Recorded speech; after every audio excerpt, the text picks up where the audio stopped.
Hi, I'm Tom. I'm Matty. And I'm Lewis. This is the Wigan Way, Wigan's favourite rugby league podcast.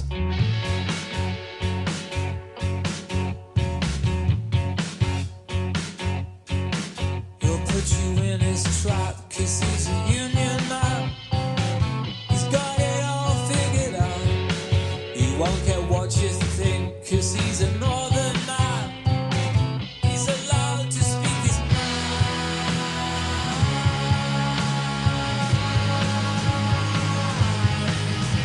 His mind.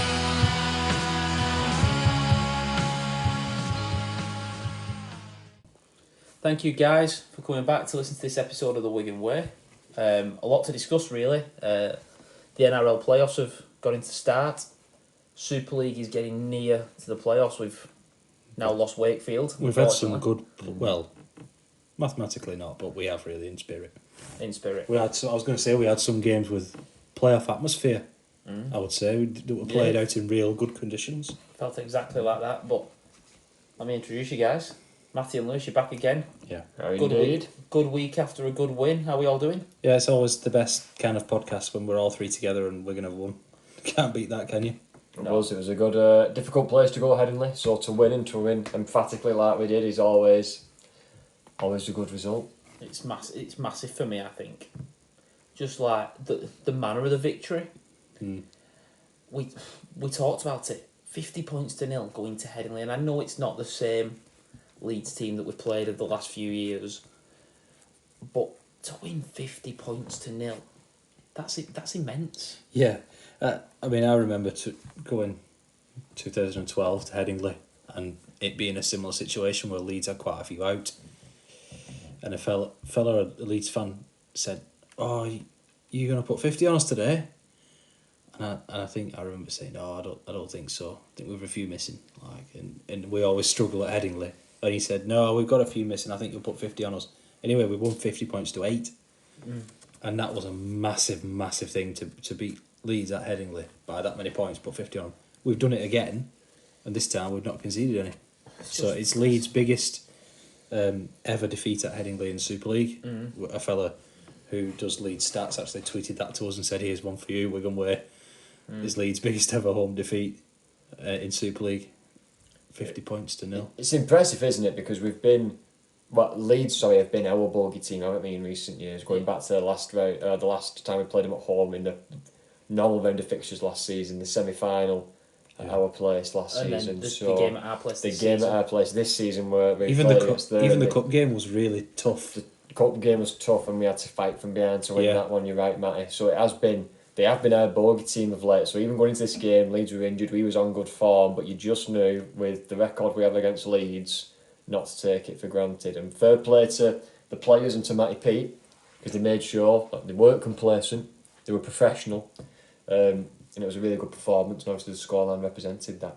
Absolutely. Well, let's go through the try scorers. I think before you go through try scorers, before we've even scored a try, we saved one.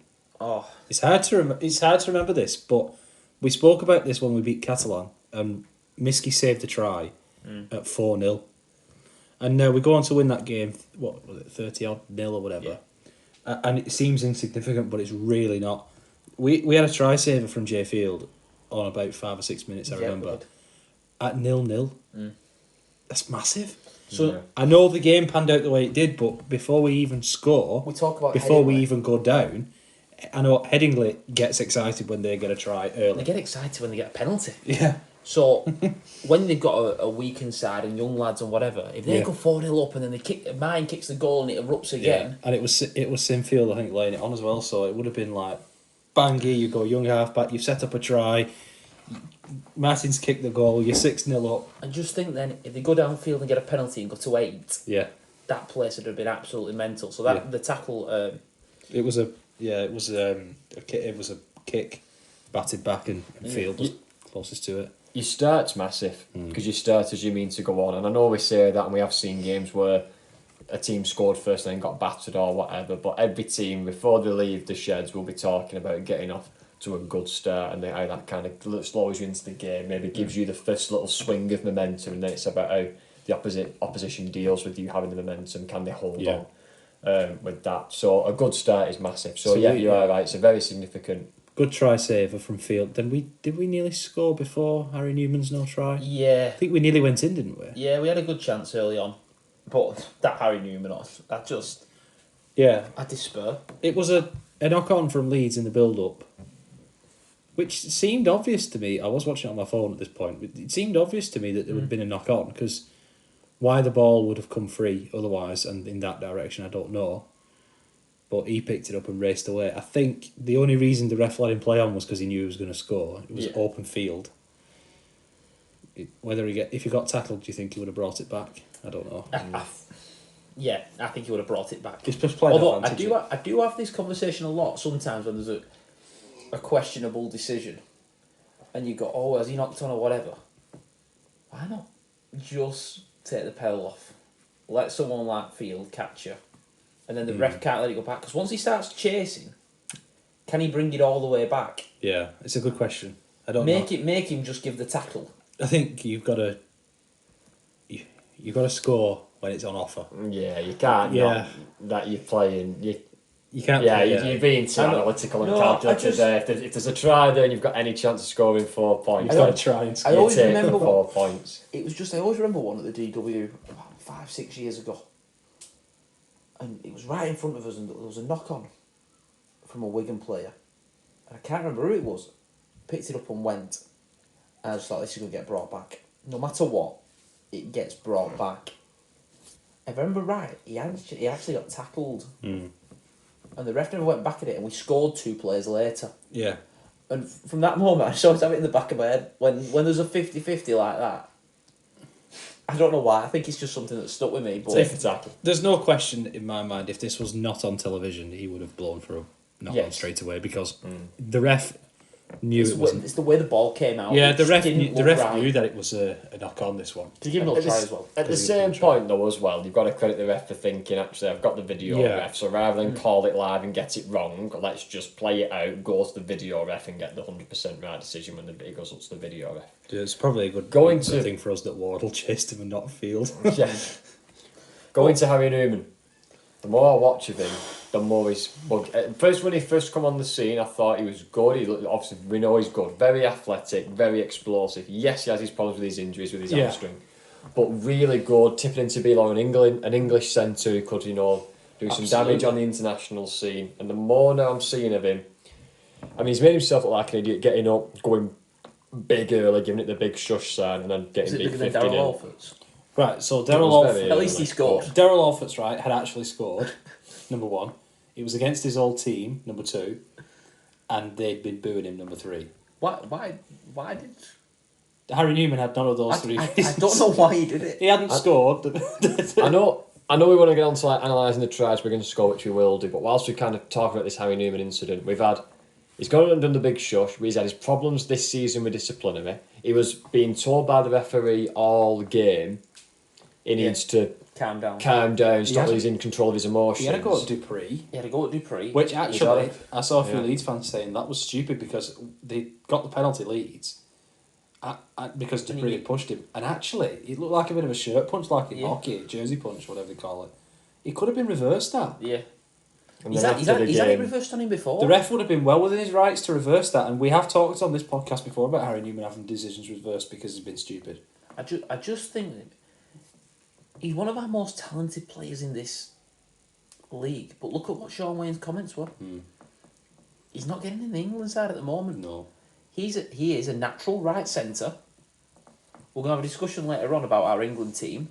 But the centres that we've picked, I don't want to spoil it, but Farnworth, who is a left centre, Wardle, who's a left centre. Yeah.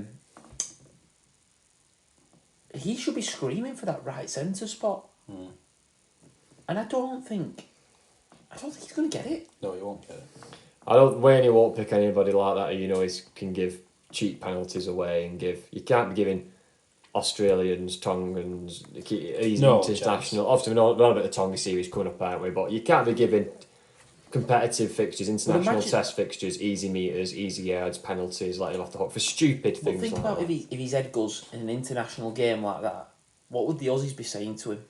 You've got Val Holmes running at you. Well, maybe not after what he's done. That's a bad Let's not example. talk about Valentine Holmes. But you've got Latrell Mitchell running at you. Another one there, in trouble.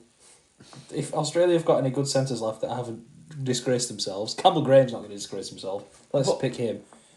Imagine you start giving it out, and then you've got Campbell Graham running over the top of you. Yeah, it's... You're right. You could have the worst 15 minutes of your career, and you do that against the Aussies. They score 3-4 tries. It's game over. Yeah. You just can't get into that. He's a good player in him. He just needs to get his head switched on right. And I don't know whether he needs some help from the club when it comes to that, but he needs to.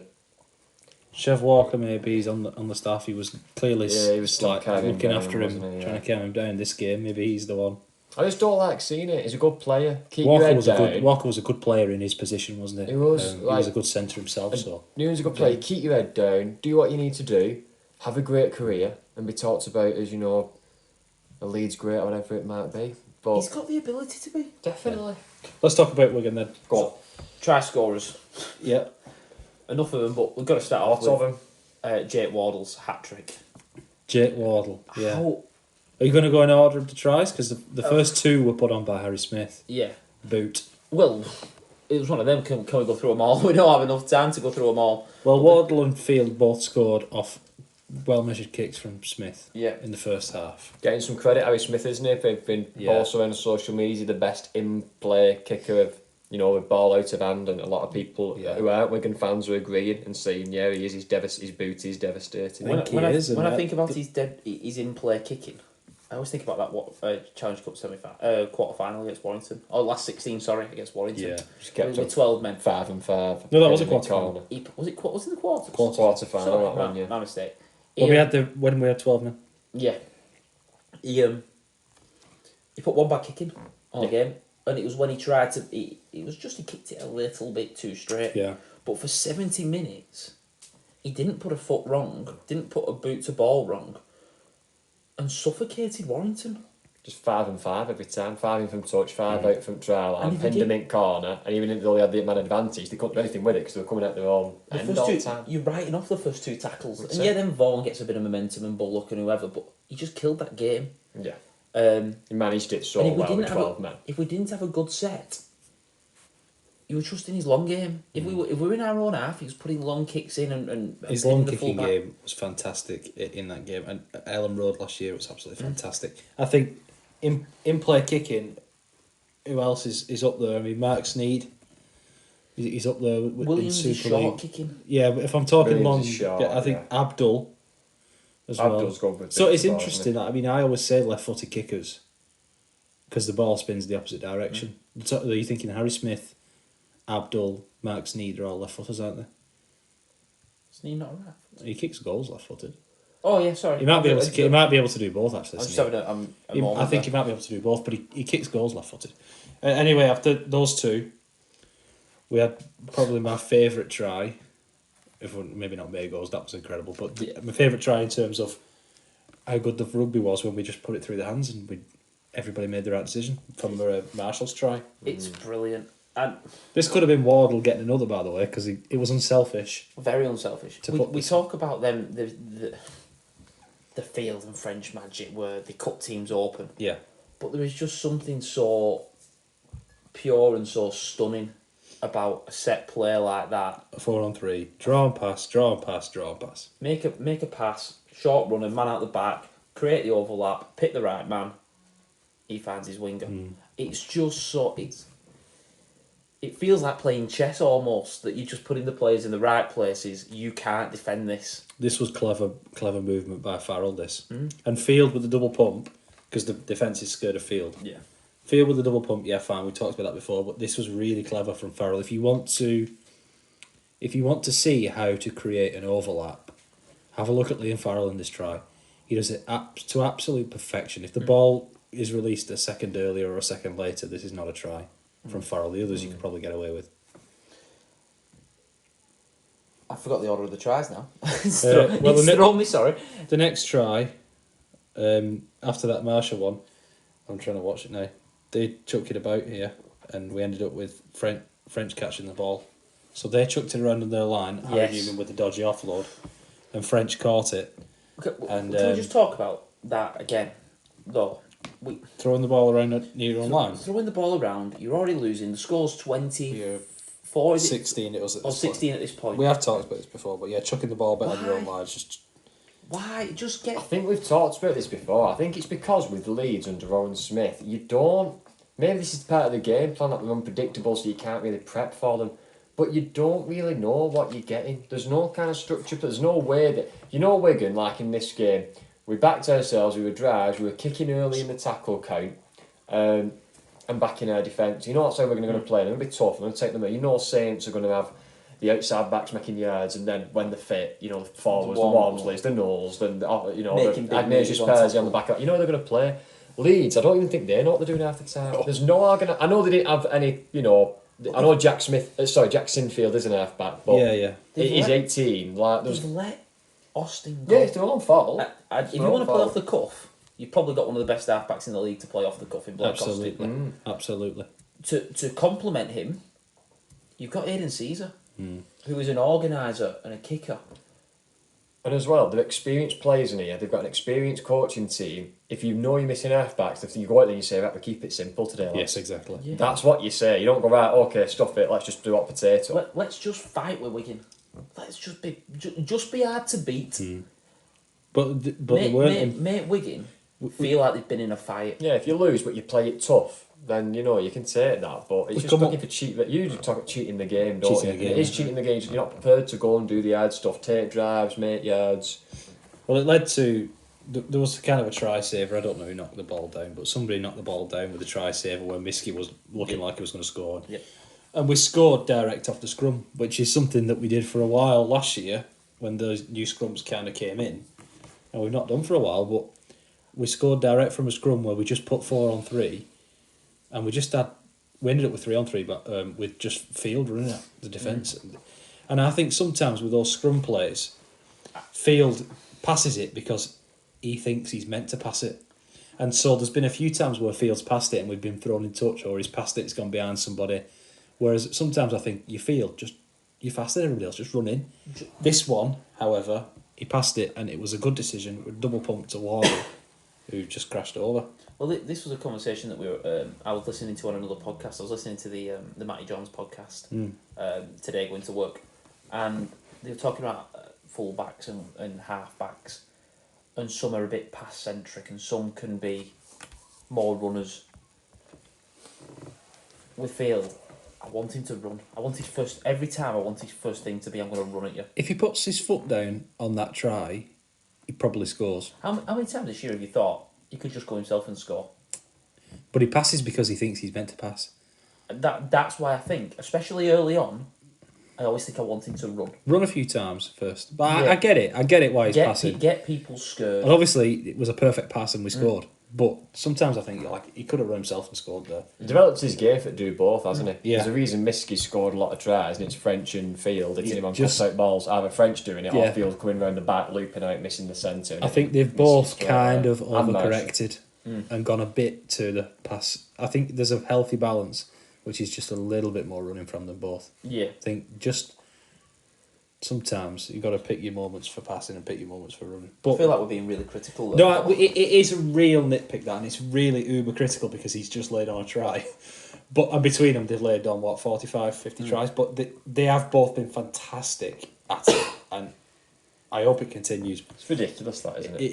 It's unbelievable. 2 players in your team with over 20 tries. Well, Bevan French is now, what is he? 16 tries and 28 assists. Yeah, 28 assists. And Field's on about the same tries, and I think his try assists are about 20. Yeah, that might just be below 8 80. weeks. I missed 8 weeks. Ridiculous. Missed 8 weeks where he would have been playing standoff. Yeah. Just like... That was that was us into half-time then. 22? 22 at half-time, yeah. Because he missed that kick off Marshall. He hit the post. He hit the post, didn't he? Off Marshall's try. And then we come out in the second half, and a bit of you thinks a lead's going to change. First set. Well, this is where my criticism of teams comes in. We didn't even score off our first set. We scored off theirs. We've been in situations like that where you're down 16-0, 20-0, 26-4, and you played bad. And you just think, be difficulty and make this next. I said it before. Make this next 40 minutes horrible for the team you're playing. Get your kick, tackle hard, pin teams down. Make it hard for them to bring meters out. The way that we scored that try with a Pierce Paul. The Pierce Paul try. The Pierce Paul try after the first set, for Leeds' first set, to charge down a kick. I think was it Young Sinfield that took the. Yeah, I think this was a little bit of naivety, a little bit of inexperience because they're on halfway. One of the commentators mentioned it. Might have been Barry actually if he was on this one. I can't remember. Saying a right-footed kicker shouldn't be lining up on the left. Yeah. Should be taking the pass from his left and kicking because if you're... Because it allows the ball to travel across your body. Yeah, it travels up and you have to then protection. go backwards and you're meant to go forwards again. And so Pierce Paul and Smithies were both hunting. Pierce Paul got the charge down. And first of all, good work from Morgan Smithies to get the loose ball. To be a and not just fall on it. Yeah. Because I always say if you're a back, pick it up and score. If you're a forward, fall on it. Just make sure you get You it. underestimate forwards. That's underestimating the forwards. No, But Smithies, Why not? Smithies could pick it up. It's ridiculous. This Smithies picks it up, draws a man, and passes it to Pierce Paul. And fair play to Kai for this. Fair play to Sam Lissoni for chasing back because he was the only one. Yeah. But Smithies passes it to Pierce Paul. Pierce Paul could have charged that kick down and admired his handiwork, but he didn't. Had a look around at where the ball had gone. Yeah, he didn't. He was getting on his bike straight away. He's up there supporting Smithies, and he gets his reward because Smithies wasn't scoring there.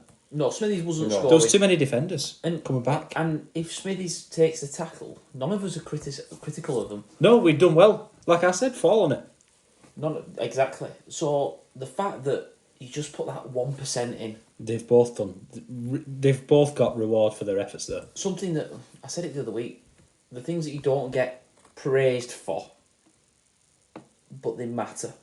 No one would have said to Pierce Paul, you've charged the kick down, why have you not gone on the inside? But they win big games and they win big moments there. Fantastic. Imagine how much of a buzz it would have been for Leeds if they tackle Smithies and then they hold Wigan out. That picks you up that your defence has come out strong. Not the way you want it to. You've not conceded by your. You've had a sudden change and you've not conceded by. You've made a mistake and you've dealt with it. I think that's the big thing. I'm glad for Pierce Paul getting his try as well. I think since he's come back from that injury he had, he's been very, very good. He deserved it. Yeah, he did. He deserved a bit of a... I know he gets recognition. He's definitely had recognition from us on this podcast as well, but getting a trial, be a nice feeling for him, that. Now, there's one try I want to talk about, and it's the Miskey try. I can't remember who was next up. Wardle's hat-trick try was next, where Smith put him outside his centre and he does what Jake Wardle Jake Wardle catches the ball and gets outside his man easily, doesn't even get touched. How you can turn a 2-on-2 into scoring without being touched as a centre, I don't know. We said it the other week, how much he moves without the ball. How he almost drifts off his player when the player's looking at the inside runners coming with the ball, I'm watching my man, and then the next thing he's not there. He's just drifted a yard in or a yard out, and he's hitting your arm instead of your shoulder. In this case, he's gone that far that he's not even... It's an explosive first step, isn't it? Yeah. John Wells summed this up nicely when it was on telly, where he said, you'll often find a lot of back rowers maybe filling at centre. He said, this is what separates it. Jake Wardle is a natural centre. And you saw it there. He said, you'll often see him described as classy. He's a classy centre. And that summed it up. The ability to catch the ball in the same motion, manage to step, like you say, get on the outside shoulder. That explosive first step. He's done that, he's trained it because he knows, doesn't he? Being that natural centre, he knows those movement patterns, he knows what to do. Inside and out. And it's just get on his outside shoulder, and it's a 2-on-1, or I'm strolling in on this occasion. He strolls in. Hat-trick for Jake Wardle, fully deserved.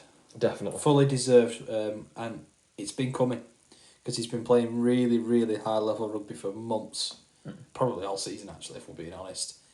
He has been absolutely outstanding. Signing of the season by a mile. He is the signing of the season. Johnston at Catalans. Yeah, good signing, but Wardle's been better. He's meant more to us, I think. You plug somebody else into Johnson, he'd probably score 20 out of them 25 tries. Wardle has made such a difference for a team that's been crying out for centres for years. You think we had Carmont and Gleeson in the 2010 grand final. They were fantastic centres both. and we just lacked. Bateman did a job in centre, you know. We had Bibby. Ice's done years. Bibby was solid. Isa was alright, you know, but more of a back rower. Bibby was solid, but he was more of a winger. Just to have proper centres, proper classy centres, like you said, Lewis, made a massive difference to Marshall, to Miskey, to French, and to obviously their own try scoring ability. We made a joke last year, didn't we? That we were crying out for a centre. Yeah, the only person crying out for a centre more was Liam Marshall. Exactly. What we said, and now he's got this man inside him. This man inside him. That was at Leeds, actually. That was at Headingley Leeds when he said that. No, it wasn't. That was at Headingley last year. Last year when We are crying out for a centre, but the only person more crying out for a centre is Liam Marshall.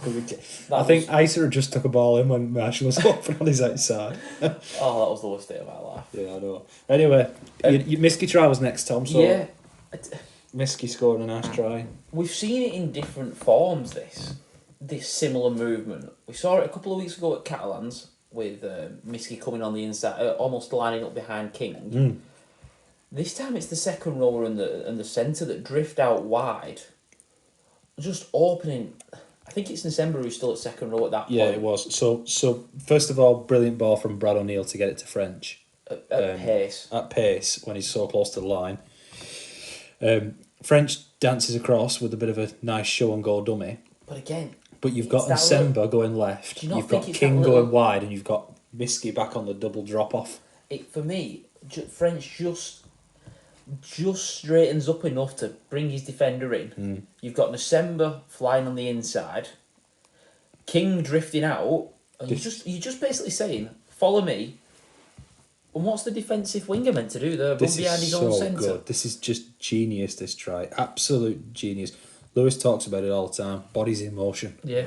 This try had more bodies in motion than any of our tries. And Nsemba went left, King went wide, Miskey come back on the inside. French was still a threat with the ball in hand. But again, imagine you are the left winger. You've got Miskey lined up. You can see Bevan French is flying. He's running across the line at pace and move. He could score. He could beat you anyway. Your second row has been dragged in from December. Your centre's drifting out towards you because King's making a run towards his outside shoulder. To then look up and see Miskey and he's not on the wing. He's 5 yards in. What are you all of a sudden you're looking at King. What's going on here? What are you meant to do? Are you meant to drop behind your own centre? I don't know what they're meant to do to defend this, to be honest. I don't know. And I just think... Two men go for Nsemba, and that's probably the mistake they make. Rather than just one. But you're going to wrap them up one-on-one? Probably not. Exactly. So they probably did the right thing in that respect. It was just too many bodies in motion, too clever. French clearly loved this try because he dove all over Miskey when he scored it. This is what I'm liking, that we've now got a bit of a settled right side, and it seems like there's a plan there that Piers Paul's going to start. For a few more weeks. And we're losing two of them. We're losing two of the right side, aren't we, in a few weeks? But yeah. For now, let's enjoy them. But then December's going to come on after 25 or 30 minutes and play out the game. King, Miskey. It feels like they've just started to... I'm not at the training sessions, but you could just imagine that right side going, right, this is what we're going to try, we're going to do this, we're going to do that. And Bevan French telling everyone, I want you here, I want you doing this. If I call such and such a player, this is where we're going to hit. It seems like they know each other's game. The more you look at the left side, Marshall, Farrell, Smith. Wardle's come in this year and slotted in quite well, but that's always been quite settled. The right hand side, we've had changes in wingers, changes in the centres, changes in the second row. Now it just feels like we've had a run of games, and actually everyone knows where they should be. I feel like that was probably our area of weakness. If you go back to the Magic game where they were so poor defensively, they've now come down and go, actually, I know where you want me. You know where he's wanted. I do. Everybody knows everyone's role. It just feels, cohesion. It feels brilliant. It's a clever move as well, because we talk about, Miskey, how hard he is to tackle, normally with his meters coming out of yardage. But actually, why not use that in attack? Why not? He's a big, he's a bit, not the tallest, but in terms of like muscle mass and that broad. Him one-on-one? That's what I mean. He's a big body, so actually hitting him back on the inside and having run it inside shoulders, or people who are off balance because they're sliding one way and then the reverse angle, so then they've got to try and get the weight over to make it. It's actually very clever. You've got someone big and strong like that. Yeah, get him running at inside shoulders and back on the angle, like when you're 10 metres off the line, and see if you can stop him when they're off balance. 2 more tries. We're running out of time here. 2 more tries. The captain got in on the act. Just was a brilliant line. It was a brilliant line. Field had the just choice again. Just picture a Liam Farrell the try. The customary Liam Farrell try. Because he scored it backwards. Just picture a Liam Farrell try. That was it. He scored it. He took a short ball with a nice line and he ran over backwards. He twisted around the second row and then just jogged backwards. Backed himself over the line. I actually think that more people tackle Liam Farrell's back than they do his front because he just turns when he gets into contact. Yeah. But it's to get the offload away. Yeah, and it's this move I keep saying every week, yeah. like it's a move to get Field free or Wardle free and it keeps getting Farrell free, so who cares? You can just go. And this one in effect was Leeds trying to defend Wardle, which gave the space for Liam to get over. Because they went a bit too... They had their eyes on Wardle because they thought it was going to him again. Because it was a similar move with Field darting across the line. It looked like all the tries Wardle had scored. Gives it to Farrell instead. But then... Field wouldn't have scored by himself this time, actually. No, just got to say, he couldn't always score by himself. But then... Matty Pete's favourite try, I think, this by looking at him. It's a set play. Yeah, he loves them. But then comes probably our favourite try. Everyone's favourite try must be the last try. Because there was a moment that... This will sound really stupid, and it might just be my brain. But at 44-0, I was just sat going, make it 50. Make it 50, yeah. Get under the sticks. 50 is a battering. You know what I mean? You can be at 20s. 50 sounds so much better than 48, so we had to score under the sticks. All right, wide. Yeah.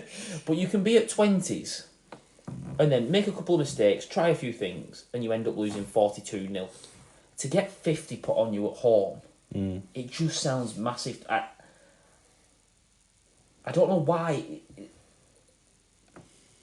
It goes from a battering to a domination.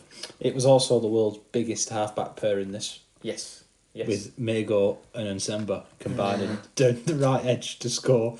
Mago, again, another one who's not going to just admire his handiwork. And after putting Nsemba through with a great ball, channeled his inner Sam Cassiano with his great short balls instead of contact. Didn't just stand there and watch him score, because Nsemba probably would have scored if there was no inside support. He probably would have scored. He was backing up. And he was all on his own to get under the sticks. Brilliant play. I mean, who would have thought Patrick Mago would be the one throwing crash balls and backing up on the inside? But, yeah. Big sexy does it all. Big sexy words. Brilliant try.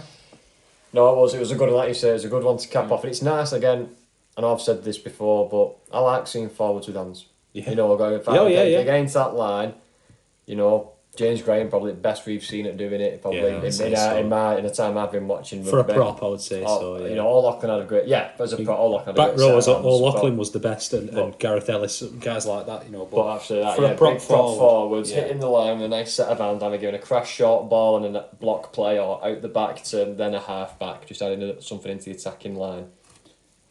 It's really good. For me as well, I always like it when they show it after about 15 minutes and they just show they've got a set of hands. Because then, as a defence, you're going, right, he's actually prepared to play today. You've been in the arm wrestle for 15, 20 minutes and then you just get to the line and you just put your mate onto a one-on-one tackle and you get some momentum. It just puts that bit of doubt in your mind, doesn't it? Mm-hmm. That he's just... I can't overcommit because I can't leave him one-on-one. Yeah. And then you find a shoulder and you get some momentum and then I just think it just creates so much, especially the prop that you pick to hit the second pass, to hit the second ball. If you've got someone like a Mago getting that second ball 2-on-1 or 1-on-1, he's either getting held up and dragging another 5 men in, or he's getting tackled. Similar with December, similar with Dupree. Yeah. He's landing on his front and going, and then momentum. I just think it kills teams, doesn't it? Yeah. Last question then. Let's take Wardle out of it because he scored a hat-trick and he was immense. But who would be your man of the match without Wardle? I think I'm going to go for KPP. Oh. I know who you're going to say because you always say that's my actual choice. I know who you're going to say. Harry Smith. Yeah. My actual choice is probably Harry Smith, but I'm going to say Piers Paul because I want to give him some credit because I thought he was fantastic again. You put the tweet out when the Wigan put a post out about Harry Smith, and you put the tweet out, and I text you as you did it, and I just called him the General. The General, yeah. Because he just puts us in the right places. He knows he's not Bevan French. He knows he's not Field. He knows he's not George Williams. But he can control games. And he's got as good a rugby brain as anybody else. And he's got Tommy Luluai to help him with that, who was great at that. He's a natural 7, isn't he? When you look at like 6 and 7 combinations, the 6 is normally the one who tends to be the running and maybe off the cuff, and the 7 is the one who kind of stays back at second and just organises the play, puts us in the right place, shape, controls the kicking, and the 6 is more the running threat. So he's a natural, just general organising 7. Yeah, I'll carry the piano for the artist to play. Who said that? Fred. Man United midfielder Fred said, "I carry the piano." Please don't compare it to for Fred. The artist to play. It's a great. A good stat. It's a great. Yeah. It's a great analogy. I carry the piano for the artist to play. But I always think with him, he doesn't overplay his hand. No. Not anymore. I have this conversation when people talk about wanting a real running 9, like a Darryl Clark. Yeah. I always think, well, why do you want the ball not in Bevan French and Field's We've hands? talked about this before. We've said We this talked before. about it, but I see the same with Harry Smith. Yeah. He goes, right, all I need to do is just draw my man, commit my defender, and give him early ball, because he's the danger. Oh wait, they're sliding off me, I'm going to try and dart through. I'm going to go blindside play. I'm going to put an absolute pinpoint kick in for Jake Wardle. Yeah. Or KPP or whoever. Miski. We're not battering down the doors. I'm going to go long. I'm going to pin teams down there. He just...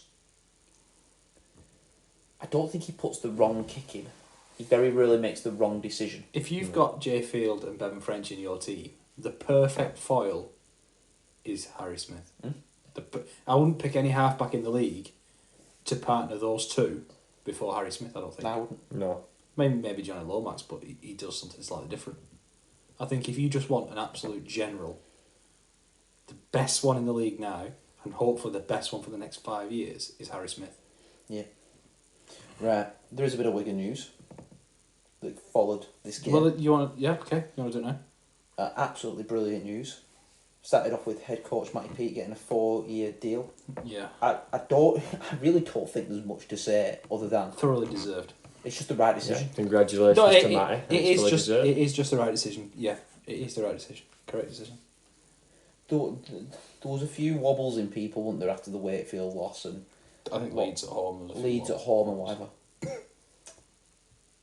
We Over the course of the 2 seasons, last year and this year, I don't want to look at spells of 2-3 months, because you could argue last year we timed our run to the playoffs slightly wrong. This year we went all in for the cup the final. Challenge Cup didn't go quite right. We had a bad month or so. Yeah. But as a season, we've pinned everything right, and the major decisions that he's made.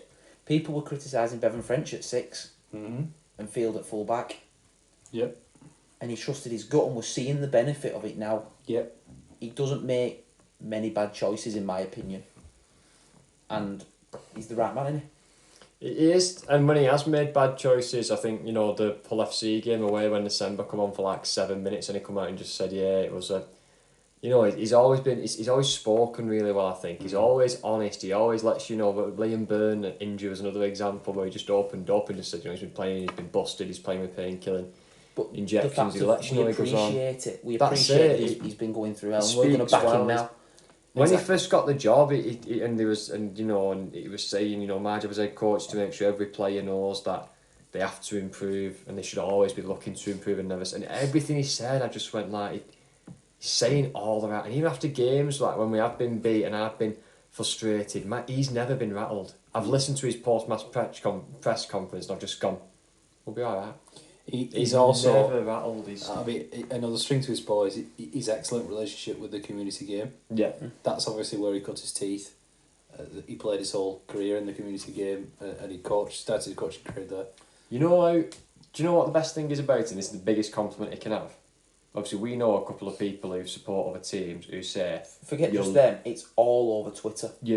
You're lucky to have Matty Peake. Yeah. And just says he speaks well, like, and I'm jealous you've got a coach. That is his biggest compliment. That alone tells us this decision's correct. Yeah. I don't know. There was a comment yeah. I saw by a Saints fan. I can't remember what his name was, but he just said, "I hate the fact that you've got him because I can't hate him." Yeah, there was a Salford fan saying Matty Peet and Bevan French are making Wigan the second most likable team in the league. It's just Not that I really care about that. I don't, But we appreciate him as a coach, don't we? Yeah, and what he's obviously he gets that the community game. That's where the next Harry Smith is. the next Bevan French. The next Bevan French. That's where they come from. It obviously creates great links with them. So I think everything he's done. Obviously the Hardacre decision. He's been on the right side of him though. The Bateman thing. Yeah, really good. Really impressed, and he's improved the team. He's improved the team a lot. Right, a couple of more pieces of news. Mike Cooper, a 1-year extension. Good to see. Good decision. Good to see that he's rehab. Good decision. He's going well. We thought it could be the end of his career, so it's good to see. I've heard a few things about him back running and He's things worked like that. really hard. They filmed a video. I've not watched it yet, but That's my he's job been to to watch St later. George's Park, which is like in the Midlands somewhere, I think, where England football train to do his rehab there. Through specialist rehab. He's worked really, really hard, I think he. and he didn't have to. And again, I look. He's had an amazing career. He could have just called it. But this for me is the club doing the right thing, sticking by a player who wants to give it another go. No, and he wants to give it another go. I think. Would anyone have For said Wigan. Would anyone have said, "Oh, actually, that Wigan not renewing a 33-year-old's contract after an ACL injury"? I think Mike Cooper was well within his rights to call it an amazing career. The fact that he's decided to work so hard and put his body through so much to try and get back to playing a good level for the Wigan Warriors tells you a lot about Matt Peet and the Wigan team, and it tells you a lot about Mike Cooper. Yeah, 100%. And the last piece of news, Wigan have announced that Toby King will be going back to Warrington at the end of the season. Radlinski was quite open that we wanted to keep him, but with the salary cap changes, that it's just not possible. Warrington changed their minds, which is the right That's to the right. do. He is the player. He's the player now. Whether he returns to Warrington to be sold, it doesn't sound like he will. It sounds like he's It'd be going to interesting return to see to whether- Warrington to play. It'd be interesting to see whether he renews his contract, because at the start of this year he had 2 years left, and no one wanted to pay it out. So he's got one left. It'd be interesting to see whether he renews his contract after this, or if he comes back to Wigan. Maybe. When it was first broken by Jenna Brooks a while ago that he was going back to Warrington, I thought he's going back to Warrington to be sold or to be loaned again, because because Powell was still the coach then. I didn't think he would play for them. Radlinski's comments today about the third marquee spot becoming available and King being homegrown, which he is for Warrington, and that makes me think that he's going to play for them next year. Yeah. So I don't know about the centres they've signed. They signed that Bruins from Saints, and they signed The Roderick PNG centre. Roderick Ty. So don't know about centres, but I think Interesting. King's better than them both. So I have seen, sorry, just before we wrap this bit up, I've just seen a brilliant comment from a Wire fan who I know, who's just said, the fact that King could potentially return to Wire with a Super League medal is peak Wire management. Let's hope he does. Oh. Let's hope he does. We've no bad words to say about Toby King. No, though. he's done a good Fantastic. servant for us. I'll be honest, I was cautious when they announced him. I just went, I was very cautious, and I saw him try and defend in the Liam Farrell, Testimonial. Sam Powell testimonial, Yeah. was it? Yeah. I would never been his massive fan. I've always thought he's a decent player. But Good I've seen- attacking, bad defence. Yeah. Because I saw But I've Ian seen a Thornley side rip him apart. defensively He's improved so much. where he's improved absolutely massively. Well, that wraps up the Wigan section, doesn't it? Does indeed. Good win. We'll be back after this to talk about Super League, and we've also done a Super League Dream Team. Thank you.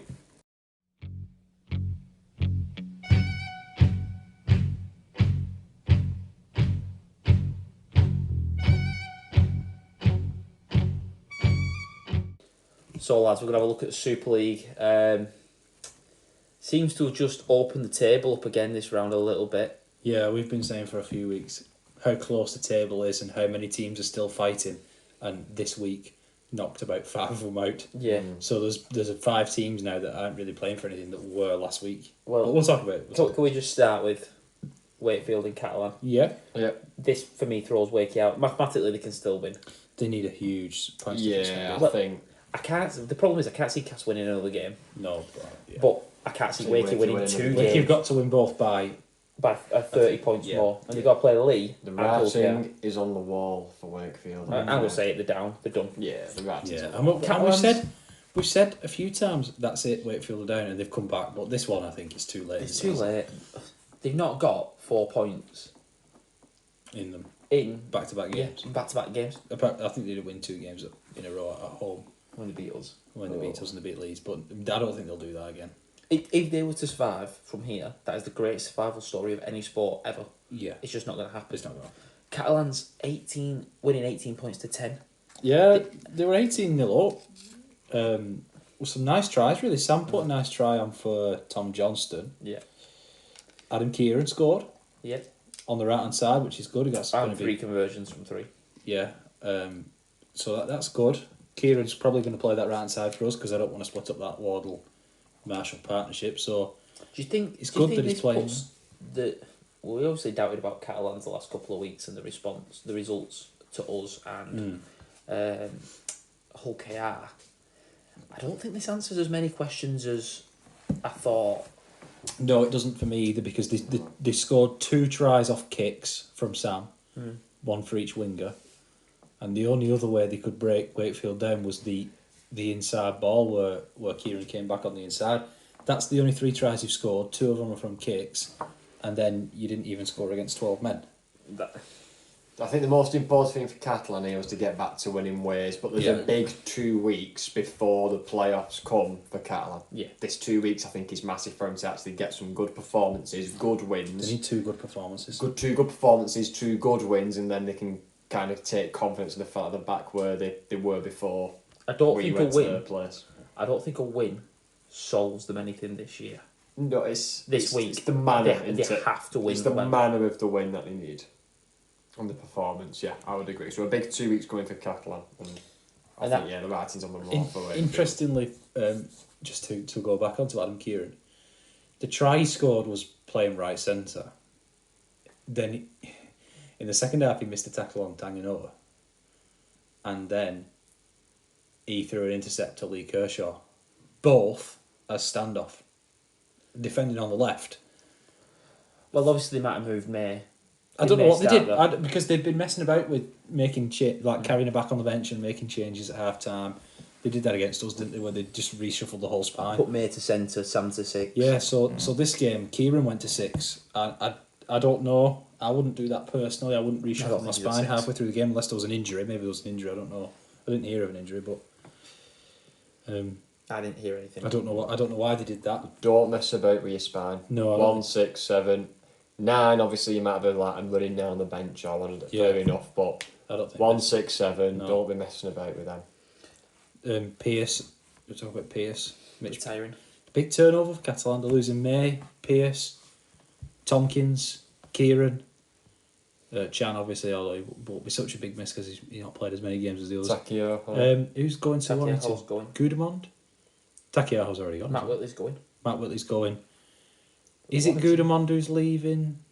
Was One of the Whitley big forwards. going to? One of the forwards is leaving. Saints, isn't it? Matt Whitley. Is he going Saints? Sure. I don't know if it's confirmed, but I'm sure I've been told. I saw it was a done deal a while ago. So that's Catalan losing probably 10 starters. Almost 10, if not 10. I mean, Huge rumours turnover. of some big names going. They've already made a couple of decent signings. I think there's more to come for Catalan. That has to be. There has to be. Otherwise, this squad they're going to be left with is going to be a massive rebuild for McNamara. Yeah. Well, should we go on to the next game? Yeah. Huddersfield versus Hull KR. Huddersfield or Hull KR, yeah. Hull KR winning 26-18. It gives them a 2-point lead on Warrington and Salford.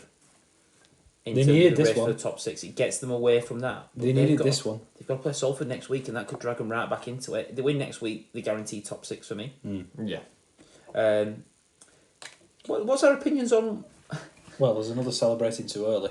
Well, yeah, let's go for that first. Go Low on. price. It was the first try. Another celebrating too early. Scored the first try and then gave it large to the travelling KR fans. There were quite a few travelling KR fans actually.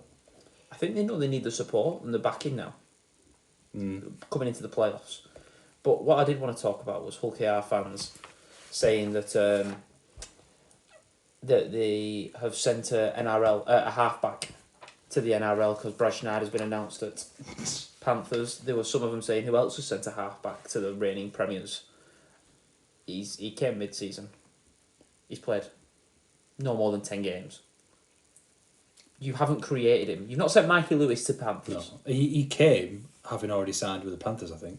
I don't think it had ever been announced. I think he had signed with the Panthers before he came, and it was just rest of the season job. Yeah, to get some games. Yeah, because he was stuck behind Whiten.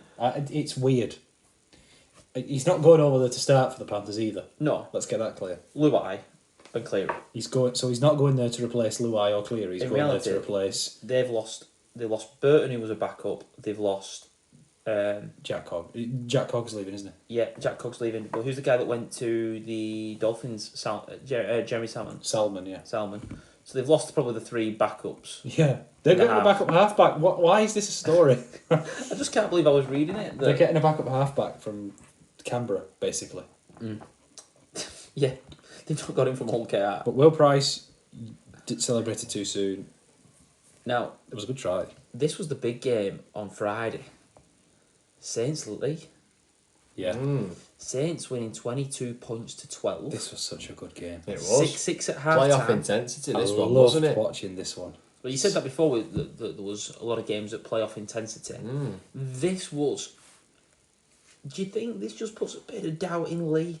That can they compete with Wigan, Catalan Saints?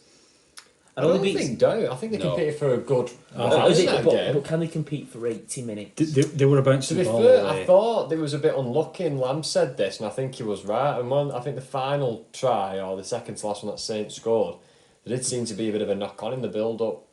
And I don't know conclusively if it was, but it definitely was a bit sketchy. And I know obviously decisions are going to not always go your way or whatever, but no, I thought it would go. You know, it's about character, isn't it? And those leagues, the Saints were battering them as they do with the defence. They get off the line, they're smashing them, whatever. And they didn't take a backward step. They showed they were tough, they play, you know what, no, we are going to compete, we're not going to back down. And you know what, they might have got 2 points, but they got the respect to St Helens, and they know if they do end up meeting them in the playoffs somewhere, they'll be thinking, you know what, this is not going to be an easy game. This was a tough game. No, Asiata didn't play, Shanley didn't play, and honestly, Gildart made a pretty poor read for one of the tries. I know he scored one, but he made a pretty poor read for one of the tries. They were a bounce of the ball away from stopping Robbie's when Robbie put Makinson through.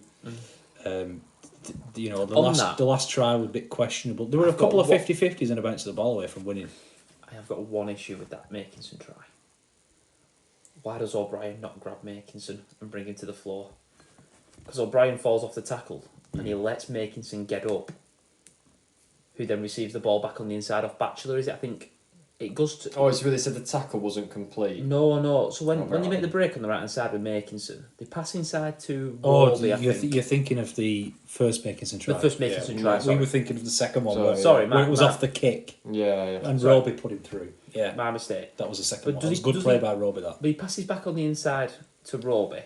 To Lomax. To Lomax. Gildart hauls in Lomax, who passes it to Batchelor. Who Batchelor then puts it out wide. So this is my issue. You look at what Gildart did. He makes sure he tackles Lomax, so he can't get back in the play. Yeah. O'Brien just holds on to him. Just holds on to him and lets go. And then I don't know if Batchelor would have scored by himself. I don't know. It's a questionable one. He did the right thing, passing definitely. But I think if he doesn't have the option, you're back in. I think Hardacre, who made the tackle on Batchelor, to tackle him one-on-one, and look. This all came from Percival with an excellent offload. Yeah. And I know it was a bad read by Gildart, which I just mentioned. You've got to trust Chamberlain, you've got to trust your inside man, but that's a new partnership on that side. He's not sent a winger either, is he? No, so it's so tough when it's a brand new partnership to have that defensive trust. If it's Latelli and Josh Charnley, different story. I do think it was a good game though. It was. Do you know what I loved about this game? It was old school rugby league. There was 2 teams who absolutely battered each other. It got tasty. It was aggressive. It was big hits, but at the end of it, it was had big smiles on the face, shaking each other's hands. Respect. And you could tell the respect to them. And I just thought that is rugby league in a nutshell. That game. There was a few big hits. That's it. Even when O'Brien dropped that ball and they scored, but O'Brien gets smoked after he drops it. But it was just played within the rules. but pushing the rules. But the referee let them go as if it were a playoff game. There have been no bans. I think it was a great I spectacle. think the only bad thing for Saints was Lomax looked a bit hurt. He kept on stretching off his ribs. He went down a couple of times. It looks like he's playing with a knock. Lomax to me always looks like he's playing with a knock. Yeah, well, he has since he's done. I know last season was it a bicep injury he had or something. He was playing played on through with it, yeah.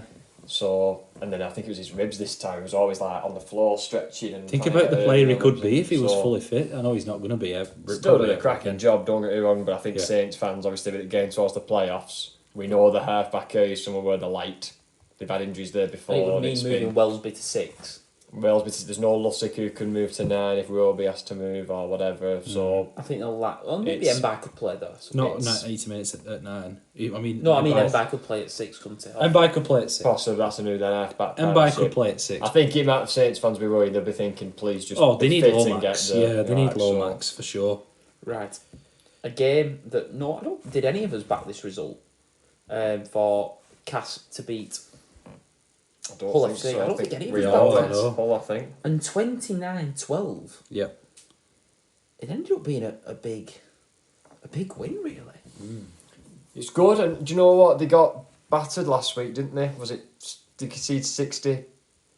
Was it 60, they 66 or something like that? Warrington, that. 66 points there, so I think actually Daniel Ward is a new coach. You want him to get off to a good start, and I think he won his first game, didn't he? And he got battered off Warrington, and this is his third game. No. So they beat Wakey. Wakey was his first game, wasn't Was his first game. They then played Saints, where they lost 34-4. Sorry, they lost to Saints. Lost Then to they Wire got locked 66, and then beat Hull FC. So they've had 2 hard fixtures in Wire and Saints, but they've managed to come back and beat Hull FC. Well, So let's put it this way. Imagine if you said to Danny Ward, You'll your win first 2 4 games. games are going to be Wakey, Saints, Wire and Hull. After the form Hull were in 4 weeks ago, yeah, and you're going to win 2 of them games, you'd have been asking, are you playing Wakey twice? yeah, he'd have took it, wouldn't he? So Yeah, he snatched your hands off. Hull. Pleased for Jason Gary getting a couple. Yeah, He's double. not played for a while, has he? Not Jason played as Gary. much. I think this year he would have been targeting as a breakthrough year Yeah. for Cass. After last year he played for Fiji. Still a few didn't he? question marks around him about that starting position. Yeah. He's not made it his own, has Wallace has played a lot of games. I don't know if he's been carrying a knock or anything, Gary this year. Adam Swift scored again. Why are they letting Adam Swift go? he? Well, is it Huddersfield he's going to? Yeah. to be fair, someone has said that he's having a child, isn't he? And he's going back to St Oh, Helens. that could be the reason. Oh, He's going back to St Helens, but then travelling to Hull. Well, you can Huddersfield. travel. You can travel to Huddersfield. You couldn't travel to To Hull. be fair, I could always you? see Chris Hill in the morning. Yeah. He comes out East Lancs. That could be the reason. See, that's unfortunate for Hull, but it's the right thing for Adam Swift. So Yeah. it's the difficult one, that isn't it? Yeah, it's very difficult, I mean, really. he's got the right as a player in the open market to go and play for Huddersfield, and it's clearly the right thing for him and his family. But it's a shame for Hull FC and their fans because he's been a good player for them and he's still playing well. Yeah. Yeah. So let's probably go to... One more thing, sorry, on go this. Blake Austin. The Cass fans have been doing the sign the contract big boy that we did to Bevan French last year. It's not as quite as emphatic though, is it? No, but Kenny Edwards has tweeted him today, congratulations on signing the contract. So could Blake Austin be a permanent Castleford Tiger next season? He could drop the 4 from his shirt, you could just rub it off and he could just be number 6. But I had heard that Jacob Miller was off Yeah. and leaving. I can't remember who I heard that was Do too. you know what though? It's a shame for Austin, I think, because obviously his time at Leeds ended in a very unusual set of circumstances, didn't it? Where he didn't really know he was going. The coach said he didn't know he was going. The chairman's made a decision over his head. And he always seems like a player who works hard and wants to do the best for the team. And again, he speaks I well. always think about He when does he a job played for his played team for England. on the wing, and He he did played a on the job, wing. like, you know, and. And he weren't a winger and he messed a few things up. But I thought he drove But he everything. give effort, yeah, he give effort. So I hope he does, and if he wants to play for Cass and Cass wants him, then fair play, go for it. And I Why think he not? makes them a better team. Yeah, I do. I think it could be a good move for him. I do. So hopefully it is, and it works out for him. But let's go on to the game of the... probably, it's fair to say, the game of the round on Channel 4. Decent viewing figures again, I've been told.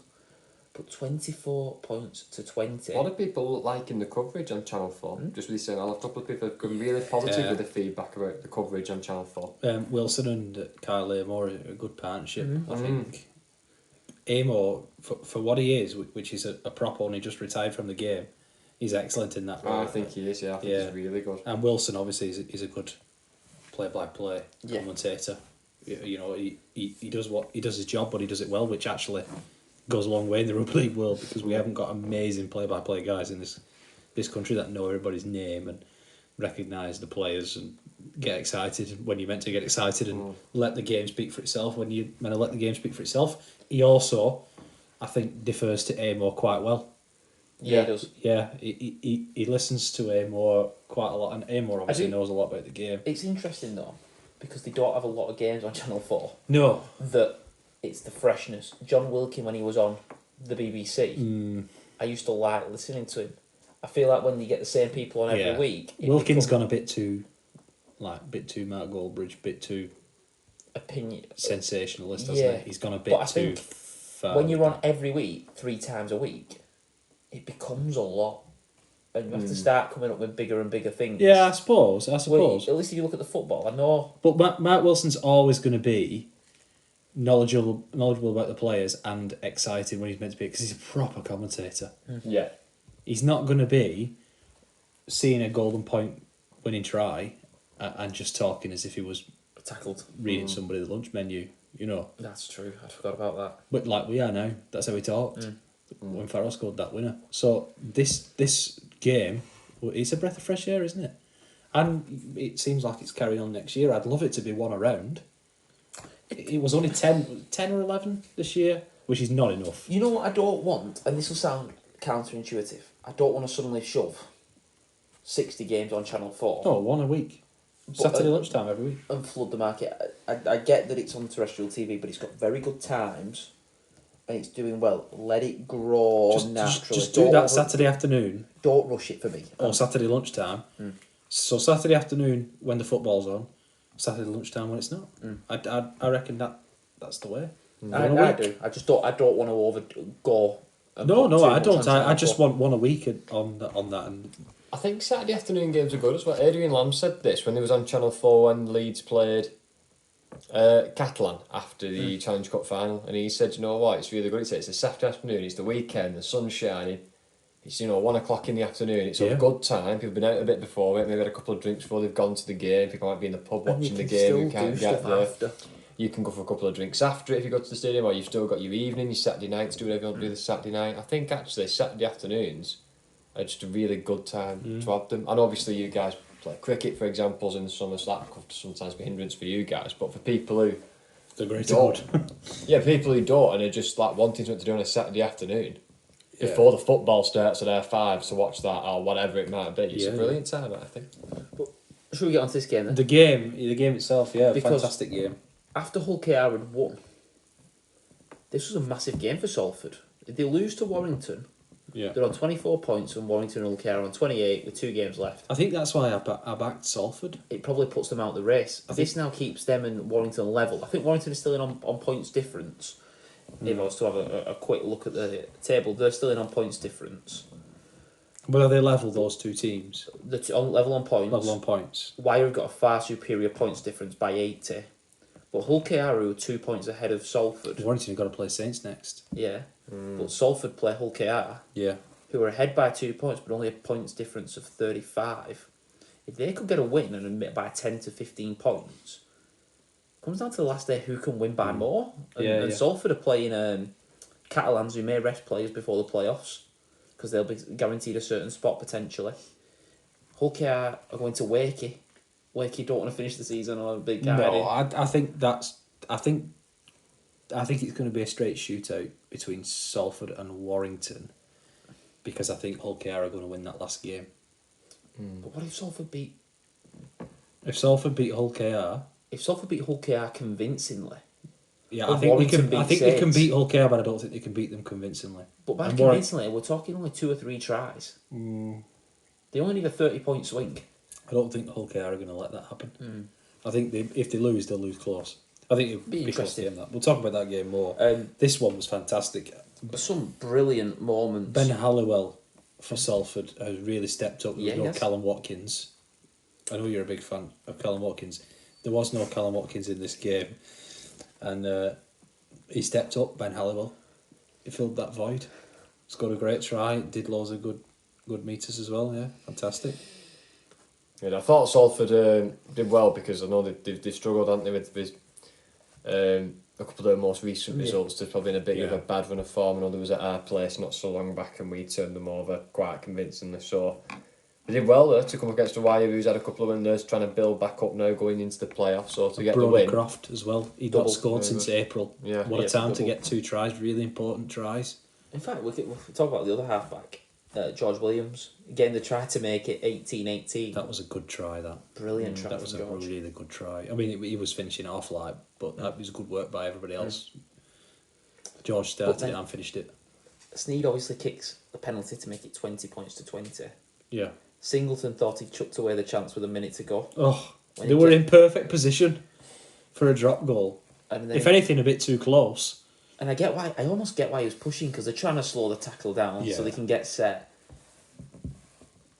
If he doesn't fall over, he probably doesn't give the penalty. He just shouldn't push though. No. It's stupid, really, isn't it? It's brainless. But He should probably try and stand up and let him push him over. yeah, and you might get the penalty then. Exactly, and Sneed done this. No, But exactly. The try to Yeah. to win this game in extra time. Do you get a kick at goal if you No. score in extra time? No, it's automatic walk-off try. You only get 4 points. Ah, I didn't know that. I just thought about it then on points. No, you no, when we're talking about points I remember them difference. saying the rule. You don't kick at goal if you score. It's a golden try. Well, I suppose it's a golden try, but it's just the first point scored, so you do not get. I think you should. I think you should get an attempt at goal for points difference, and because every time you score, you're meant to get an attempt at goal. Yeah, But you don't. but Yeah. some great play, and they get the ball into Burgess's The hands. first thing was Singleton throwing a cut-out ball. I know. Singleton took it to the line and threw out a cut-out ball. Oh, just Like the reason this try was scored, great work from Burgess. We'll talk about that, and great finish. But the reason this try was scored was because Warrington didn't believe Brad Singleton had that in him. I don't think anybody did. but A cut-out ball. it's just I can't believe I'm saying that. Somebody took it. Cut-out ball. Somebody for Brad Salford Singleton. took it to the line and threw a cut-out ball to the winger, And it wasn't Brody Croft. and it wasn't Brody or Croft. Brearley, or Mark Sneed, No, or Andy Ackers. it was Brad Singleton. That Wigan are in a minute. Singo. He got banned this week because nobody could believe a prop could do that. They said, well, you have to have a week off now. But it gets into Burgess's hands, who had a shaky game, and he's not Yeah. had his greatest season. No. I think I read that he made most mistakes leading to a try, Yeah, he hadn't been fantastic this year. And he dropped the ball that led to the Matty Nicholson try. yeah. But then the way that he ran, is it Matty Ashton he ran? No, he rounds Josh Thulis. At Thewlis. Yeah, Ashton's always on the left. Thulis played on the right wing. And yeah, he went round Josh Thulis The with step, an unreal step. Just froze him solid. Froze Thulis solid. And he's an alright defender, Thulis, as well. Yeah. Froze him absolutely solid. and to take it to Dufty, and I still think he should have drawn him a bit more, I'll be honest. But this is the thing with Matt Duffy as fullback. He's always going to hunt the interception. You've got to pass it early. Stone, who scored eventually, Stone Yeah, scored. Sam Stone. Stone Cold. He had men on his inside. He could have passed it. If worst comes to the worst, he probably could have fallen over and scored anyway, even if Duffy tackled him. Right, you back Stone Cold against Duffy 1-on-1. Duffy always goes for the intercept, so you either dummy it and go over yourself, but then you risk looking like Harry Newman, or you pass it early. So I think, to be fair, yeah, I can get that. And then Sam Stone scores. Sam Stone. Stone Cold, I love that nickname. And that is... Just imagine him. Stone Cold Steve Austin just Yeah. drawing and passing Matt Dunn. Big ball. 11 bloody ways goals on. Oh, what has this descended into? But no, it was a good game. I think both teams were looking to improve. They had kind of over the 18 minutes. Few errors and a few there was a lot of mistakes. errors and a bit scrappy at times, but Salford will be happy to get the 2 points in a game like that, and they'll go on. I know Paul Rowley, when he did the media It keeps work the last season week, alive. didn't he? And he kept on saying it was a must-win game, a win at all cost game, and they ended up winning it. So it keeps the playlist, it keeps the playoff hopes alive. Just heard Hull Care have gone into lockdown as an illness has swept through the squad. Oh, So that could affect the Salford game later. We'll talk about predictions later on. Not I should have kept that to myself and predicted Salford again. No, you two know that fact. It's not a good position for No, it's not to good. be No. coming up to this It's end of not the good season. for that. I mean, if it's just a 1 week thing, they can probably get away with it. Do you But remember when we had to go to Wakey like that? Yeah, in we about got 60. 2014. that 2015? stupid lime green kit. Lime green That's kit. what made them all sick, I think. Everyone had the runs. Yeah. After we took a team of players. Took up a team of kids and people who were ill. Yeah. Looking like zombies, Yeah. they're white as Didn't sheet. someone throw up on the sideline as well? I mean, Joe Burgess is sick every game anyway on the pitch. But then He always brings up his dinner, Joe Burgess. Whenever he has a long run. If you watch him, if he's playing at DW next year, Joe Burgess has a long run, he always brings his dinner up. but then we went and it can happen. It can completely. Oh, it ruins your preparation. I remember us getting slated as well. Yeah, people still talk about it. Like, oh, do you remember that time when Wakefield put... They still talk about it. It was a great day for Wakefield. Oh, It was some ghost-looking players and some kids. That's who was on Wigan's team that day. right. Well, that wraps up the games. But we've had a go at something. We might have mentioned it earlier on. We've had a go at a team of the season so far, up to round 25. We've done it early, so that Well, we can let's still be honest. include players. Let's be honest. In the next 2 weeks, this isn't going to change, is it? It's not going to change. We've picked this on the back of 25 weeks worth of rugby. Yeah. We're not going to choose anything And different on 2 weeks. I think you can get into the thing now of focusing around the playoffs too much and what's going on. So I think we've had a look at this. We'll do it. I think we'll redo this and see if there's any changes depending Yeah. on big games in the playoffs. I'm not sure we've picked many players who won't be in the playoffs. No. But No. we might have a couple. Anyway. We've done it, haven't we? We've been kind of discussing, obviously, gone position by position. Yeah. We've all kind of picked one. We've been discussing. We have managed to agree on a 1 to 13, and we are going to go through some honourable mentions and where the picks were quite hard and who we were Yeah. debating over. So we've got a short list kind of for every position, and we're going to put forward why we're picking each So- one. Shall we start off at full back? Everybody always Yeah. does. We've gone for. We're going to start at the front row. Yeah, well, everyone always starts at All full right, back. all Start, right, start lads. at full back, yeah, start at full back. We've gone Jack Wellesby. Yeah. 10 tries, 26 try assists. Yeah, Been the consistent player for Saints. I think so. Decent numbers. But we've had some honourable mentions, and Yeah. let's start off with Wigan's man, Field. Sheffield. We could. Deserves His an honourable mention. numbers have been immense, but he did miss. Was it 7 to 8 weeks with an injury? He Yeah. then went in at 6 a bit. And it hurt the team all that period. But I know it wasn't his fault, but it hurt the team when he wasn't there. It just shows how important he is, I suppose. And But he did miss 2 months. There's no doubt he's had a brilliant season again, but the Immense fact season. he missed 8 weeks, He is probably kind of would have what's been probably in if he stopped didn't. him. If he didn't miss that 2 months, he would have, on this pace. He would have made it. Yeah, for us. exactly. some of the guys that we mentioned, Yeah. Gareth O'Brien, Yeah, he's been good. Yeah. I didn't see 4 this. try assists and 21. 4 tries and 21 try assists. I didn't see this coming from Gareth O'Brien. I'll be completely. Do you know what I honest. think O'Brien is? I think he's the bravest fullback. Yeah. And he will catch a ball, and where he catches the ball, knowing that as soon as his feet hit the ground, he's going to get smashed, and he catches the ball for his team. I He didn't will see. I always didn't see that coming. I thought Hardy could be playing full back this year. I thought Yeah. they would start O'Brien, bravest and fullback. when they needed something, they would move him out there. Move Zach there. He's kept Zach probably one of the best defensive fullbacks in the league. He's kept him at centre. Kept him at centre. And the other one's Ryan Brealey. Yeah, he's Been been good. extremely influential for Salford. He's been good. I don't think he's been quite as good as O'Brien. If I'm being I'm completely going honest, to agree with you. I think it probably is in that order. I think it's Wellesby, Field, O'Brien, Braille in that order. I think that's the order for me, and it's quite clear cut in 1, 2, 3, 4. Which most positions it won't be. No. But I think in this position it was. I think O'Brien's been better than Braille, and I think Field's been better than O'Brien. So let's go on to the wingers. Now, we haven't picked left wing, right wing. No, we haven't you done all that. don't. left, No, centre, we've right. just The done- team's never going to actually play him on the pitch Yeah, in real we've life. just done So who's the best two wingers in the comp so We've far this settled year. on the two men that you can't ignore. 25 tries in a season. Well, Josh we- Charnley yeah. and Tom Johnston. Yes. We've picked 2 left wingers, but it doesn't matter because last year they picked 2 right wingers. Exactly. So it just balances it out. But there's been quite a few honourable mentions, and both Wigan wingers have had mentions pushing near 20 tries apiece. Well, they're both in the top 5. Both over 20 tries. Yeah, so when you've got both your wingers in the top 5, That shows a lot for your team. I think that's why we're at the top. And this is, but we have got a reason why they haven't been included. There was a spell where Marshall just went a little bit quiet for about a month. I don't think he scored for around a month, probably around June, July time. Abbas Miski obviously didn't start the season as Wigan's starting winger. And I think he missed 6 or 7 games due to that. I think all you have to say with the winger position particularly is we've picked the 2 wingers who scored the most tries. Yeah. And you could just base it on that. And last year it was CO and French, and they did score the most tries. But we've also picked 2 wingers who are pretty decent out of yardage, are pretty good defenders. Johnston's been very good for the other and Charlie's a great defender. I'll be honest, I used to worry about Johnston's yardage. I thought he didn't have that yardage in him. And as well, I used to worry about Chandler's defence. Yeah. He used to bite in on defence. He doesn't do that anymore. Doesn't do it anymore. The other one we should mention is Tommy Makinson. 22 tries. The only thing I said so he rounds out the top 5, doesn't he? Yeah. So we basically picked the top 5 try scorers, but that's been the 5 best wingers. I think if Makinson plays the same amount of games, because he missed 4 games.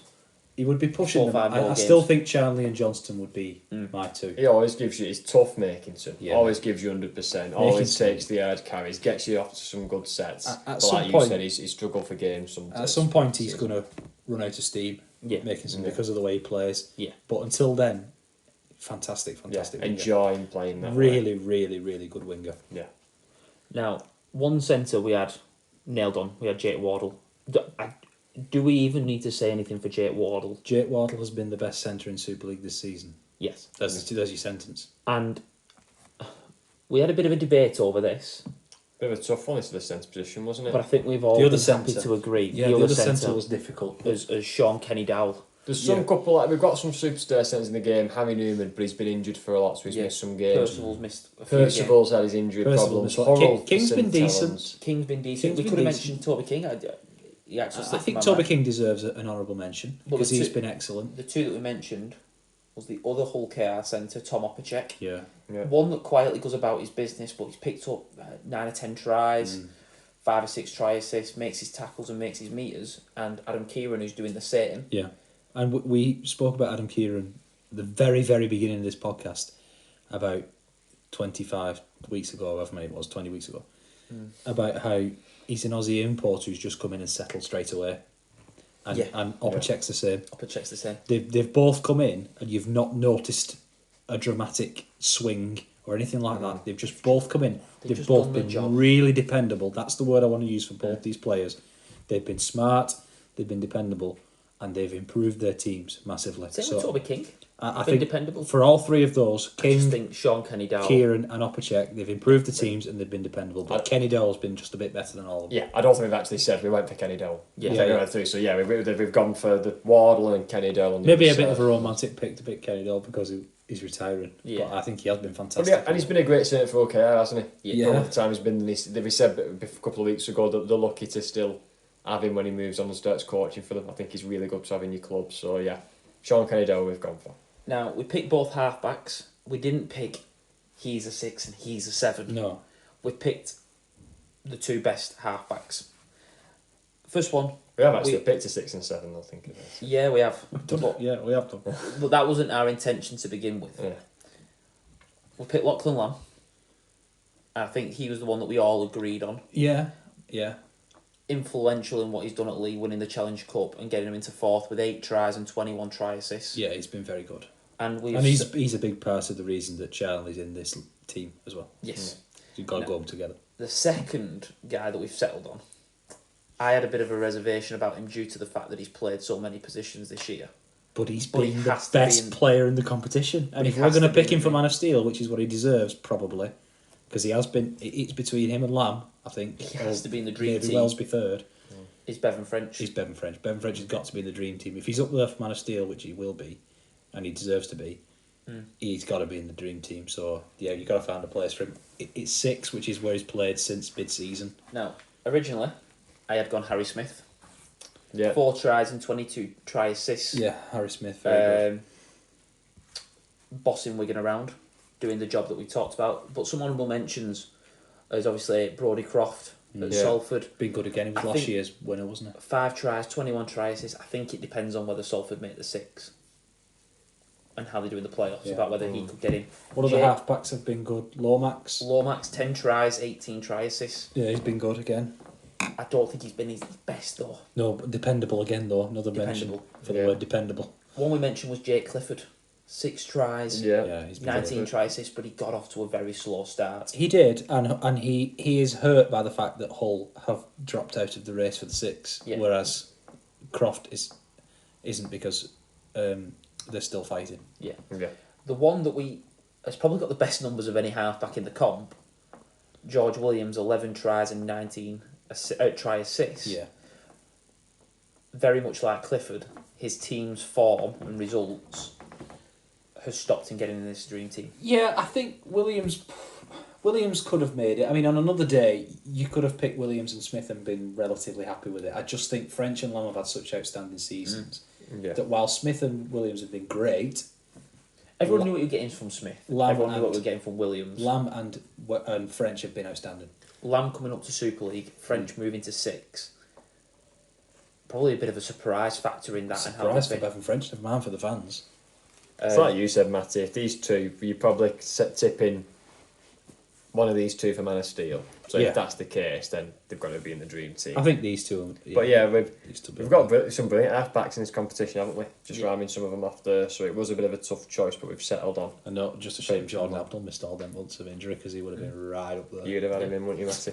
Now, we're going to go into the forwards. Yeah. And the first one, unfortunately for George, this guy gets in because he's probably been the standout prop in the league, Paul Vaughan. Meters wise, yeah, definitely. Yeah, he does his defensive work very well.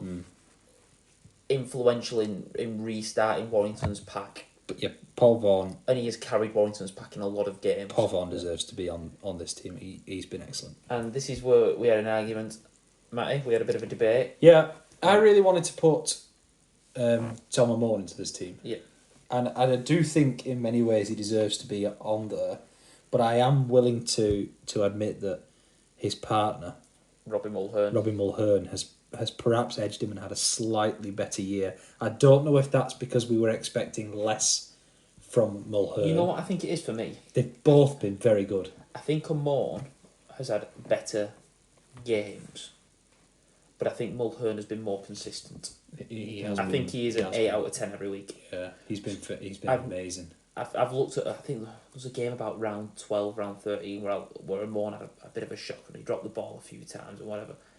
I just don't see that from Robbie Mulhern. Even against us at DW, he had a great game.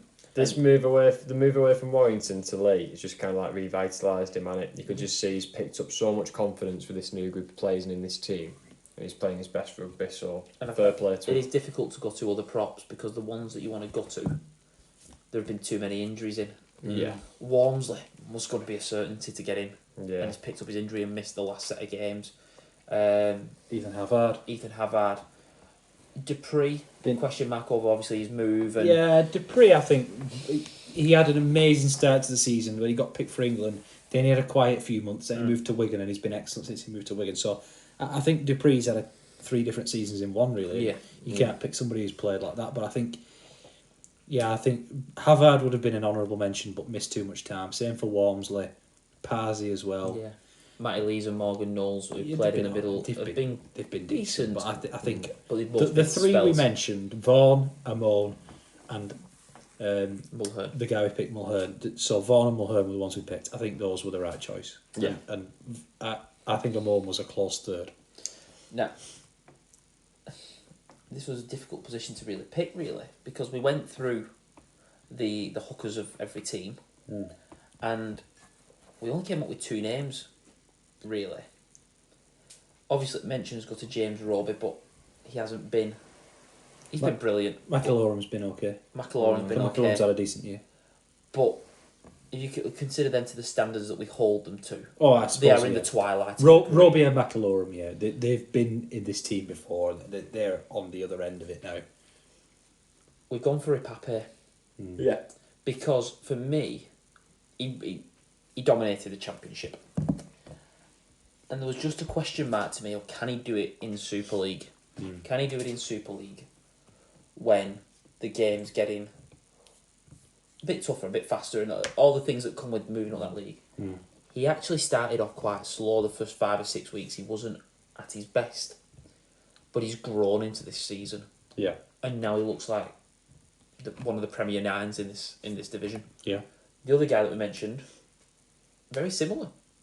He wasn't expected to have major game time, but Wigan's Brad O'Neill. Yeah. The way that he's took over Sam Powell with that injury. We've been very lucky, I've mentioned it before, that we've not really missed Powell too much because of how well O'Neill's played. Yeah. I was cautious on his defence, but the way that he has defended, improved.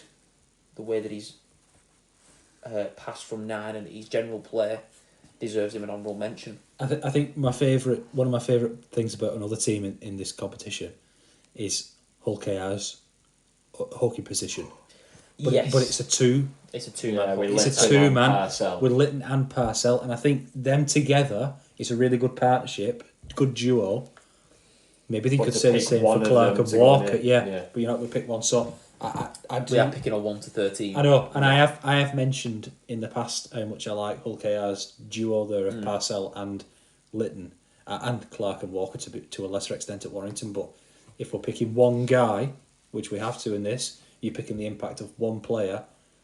O'Neill's been good, but I think it's got to be a Pape, yeah. I think Ipape is more influential for Lee than O'Neill is for Wigan, Yeah, I which think is so why as he's well. tipped it. I think for so, me. I think so. Right, Ipape tips it for me. Ipape's But the O'Neill's most had a influential. fantastic season. Yeah. Now, the position that we struggled with most, and there's Yeah. reasons for this. We've looked through all the teams and we've looked at who has consistently been available. So let's start with Wigan. Faz started off quite slow this year. Piers Paul missed 2 months. Willie Ice has missed 3 months. At least. We then went to the Warrington pair of Curry and Nicholson, and they've both missed spells. We looked at the 3 second rowers at Saints, Batchelor, Sirinen and Metaltia. It's out, yeah. And either through suspension or injuries. For For have Batchelor missed- injuries, it was have that. missed Yeah. considerable amount of time. We then went to Mike McMeekin, spent a lot of time at props. Sam Walters, who spent a lot of time in the props, and we couldn't say they were a second rower No. who's filled in a little bit. We had one that we were pretty nailed on, one second rower, which was Matt Whitley. Matt Whitley and Yeah. Callans. We were all pretty keen to put Matt Whitley in the team because we think he's played really well on that left hand side for Catalan. But then we've had a bit of a debate. About the Obviously, second we could have picked Piers Paul, but we've said that he missed time and played. Piers Paul didn't play. He hasn't played enough of a enough full game. No, he didn't play enough of a full season. And the guy we've gone for is Kane Lynette at Hull KR. Yeah, And it was a difficult pick, and we could have gone Batchelor at KR. it was between Kane Lynette, Batchelor at KR, and Chris McQueen. Yeah. Those were the 3 we were choosing from at the end. Chris McQueen, because he has scored, was it 11 11 tries? tries, yeah, 11 tries. So he has actually, yeah. I mean, He's he up had- there with outside backs. In Yeah, his I mean, numbers. he's beat some. I mean, I think did you say he scored more than Ash Handley? I think they're on the same. on the Ash same or Handley and something, Ryan so- Hall and Mikey Lewis. They're all on The 11. thing that stopped him is probably his meters made. His meters made on his defence. I always saw Chris McQueen as an excellent standout defender, and I've seen him on the highlights this year, letting a few tries in on his side, missing a few key tackles. He is slowing down with that side of his game, but he still loves a meat pie, doesn't he? Yeah. He loves getting over the He whitewash. runs a brilliant line, doesn't he? He's a classy second row in that regard with the ball, where he runs a good line. Yeah. So we just thought Lynette had been a bit more Consistent. consistent. Lynette's all round game. His output. Yeah, from and second Whitley row. was a. And he's still got 8 kind of tries. Kane Lynette. Yeah, and Whitley was a shoe in here, like you said. Whitley was a first choice for second row. Now, we've gone to the hooking, Loose forward forward. position. Last position. There was 3 or 4 that we could have gone between, but this guy just seemed to stand out, and it's John Asiata. Yeah. Obviously, the controversy of his tackling technique might shroud a few people's opinions, but the amount of tackles he makes week in, week out, the meters that he makes, but also his ball playing ability. That's been the big thing for this season, hasn't it? That left Des has scored so many times, so Yeah. so much Him of a at first threat receiver. because he's gone to first. A bit like I said, but I mentioned Graham before, so this is a loose forward and a prop doing it, but going to that line, hitting either Lamb or Reynolds out the back of that, and What just you being would able to say- play from a prop and have that extra pair of hands. What you would say Isaiah Yeo does perhaps the best best on the planet, that role. Excellent defender, but even better with the ball in the hand. Yeah. Where he can run nice solid carries, but he can also play first receiver and he can free up your star men. Yeah. So I think Asiata's played that role. I'm really Obviously not as sorry. well as Isaiah Yeo, but he's played that role better than anybody else in Super League this year. Can I just jump back a little bit, because I forgot to mention this guy when we talked about second rowers. Matt Ashurst at Wakefield. Oh yeah, honourable mention. Yeah, Yeah, for a team that's getting relegated, Yeah, it's been, and for someone who also has resurrected his career. yeah. He's been an 8 out of 10 most weeks. He's made his tackles, made good meters. I've been very impressed with him. Sorry, I realised I hadn't mentioned No, him. yeah, I thought no, he it's deserved I a a remember it's a you good saying shout. you. It's a I good remember you shout. saying a while ago you wanted to put him in as an honourable mention. I think for a team that gets relegated, to have an honourable mention tells you a lot about Matty Ashurst. Yeah, good shout. But then our honourable mentions for the 13 position. Morgan Smithies, Yeah, a consistent player, makes his tackles, makes his meters, has Very been consistent. far more consistent than he'd been the previous year. Dependable. And I don't think he's missed that many games. No. no, One who stood out in a poor side, Cam Smith. yeah, I'm a fan of Cam Smith. yeah, it's a good shout. Yeah, I from could Leeds. see him around the England squad at some point. I like Cam Smith as well. I think Good he's- again, ball playing 30 Yeah. isn't he? And I then think I like Cam Smith as well. I think he's had a good year. Took a bit of a leadership position within Leeds. He has, hasn't yeah, and they're crying out for that Mm. at Leeds. Crying out for a when he leader. probably shouldn't be at that point in his career. No, he's still No, a bit young, yeah, isn't he? you're right. Still a You're young right lad. to say that. He probably isn't ready to be that, but he'd been pushed into it. He has to be. He didn't And I have a think he's choice. revelled in it. I think Yeah. he's really... Yeah, he's enjoying Gone it, isn't from he? that. And So then, the other one we wanted to mention was at Hull KR, Minchella. Yeah, Yeah, he's been Vincenzo's fantastic. been Whole KR's fantastic. back row has been fantastic. Consistent. Yeah, you want to talk about they like keep turning up. why Hull KR are doing well. The back row centres. They That's keep why. turning up. They keep making meters. They keep making the tackles. Yeah. But I think Asiata, it's fair to say. Yeah, I just- think so. The Bench others have them. had good years, but Asiata's the one for me. yeah, I So- think so. Should we just fly through that one more time? For our dream team so far, we've got Jack Wellesby, Josh Charnley, Jake Wardle, Sean Kenny-Dowell and Tom Johnston make up the back five. Bevan French and Lachlan Lamb are the halves. Robbie Mulhern, Ipape and Vaughan, with Matt Whitley, Kane Lynette and John Asiata rounding out the 13. And do you know the beautiful thing about this is if you asked me to pick this at the start of the year, I would have got maybe Wellesby. I think I'd pick Yeah. Wellesby. I might not have picked Wellesby. I might have picked him in a I different think I'd position. pick Paul Vaughan. I probably would have picked French on the wing. Vaughan would have been a close one. Ipape I might have picked. But what I'm saying is, I wouldn't have picked eight, Josh 9, Charnley. 8, 9, 10 of these would have been like you wouldn't think about picking Robbie Mulhern or Kane Matt Whitley Lynette at the start of the or even season. Matt Whitley. Yeah, at the start of the season. Lachlan Yeah. Lamb you wouldn't have thought about. No, it's been a good, hasn't it, for players and been a good clubs. You know, we said about how competitive it's been, The Super League year's been and great. it's been absolutely brilliant. So it's been really good. So yeah, that's the Been team. Get in touch with us. Yeah, Let us know if what you think. Is anyone who we've missed? Anyone who you would sub out for someone disagree with? Don't call us any names. Obviously, yeah, we know we've done honourable. Is anyone who you think maybe they got an honourable mention? You think actually no, they did enough to be in it. Is there anyone we forgot as well? Yeah. I don't think there is. I don't think there is, but there were a few close ones, like we mentioned. That second Mikey row Lewis centre. could have got a mention. But again, I think he's Yeah. played quite a few games at full back. Mikey Lewis, I don't know. For me, He's not been as good as Lachlan Lamb or Bevan French no. or Harry Smith or it was the one you mentioned, Lomax. Lomax, He's not been, Williams, he's not been as good as them, has he? he's not had the same output as them, but he Let's is be honest. influential on that Hull KR side. Yeah, And if he Yeah. turns up, Hull KR play well. I just think he hasn't turned up in enough games. and like I said, that if we're talking Hull KR, that Litton and Parcell, Yeah, they kind of take away from each other by being such a good duo. Yeah. yeah, definitely. Yeah, let's see what you think. Right.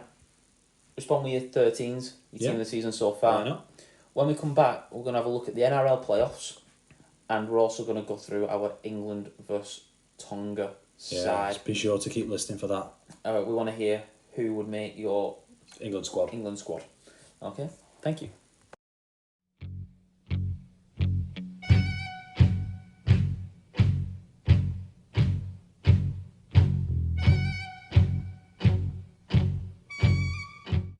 So, in the NRL, they have the top 8 system that we used to have, where 1 plays 4, 2 plays 3.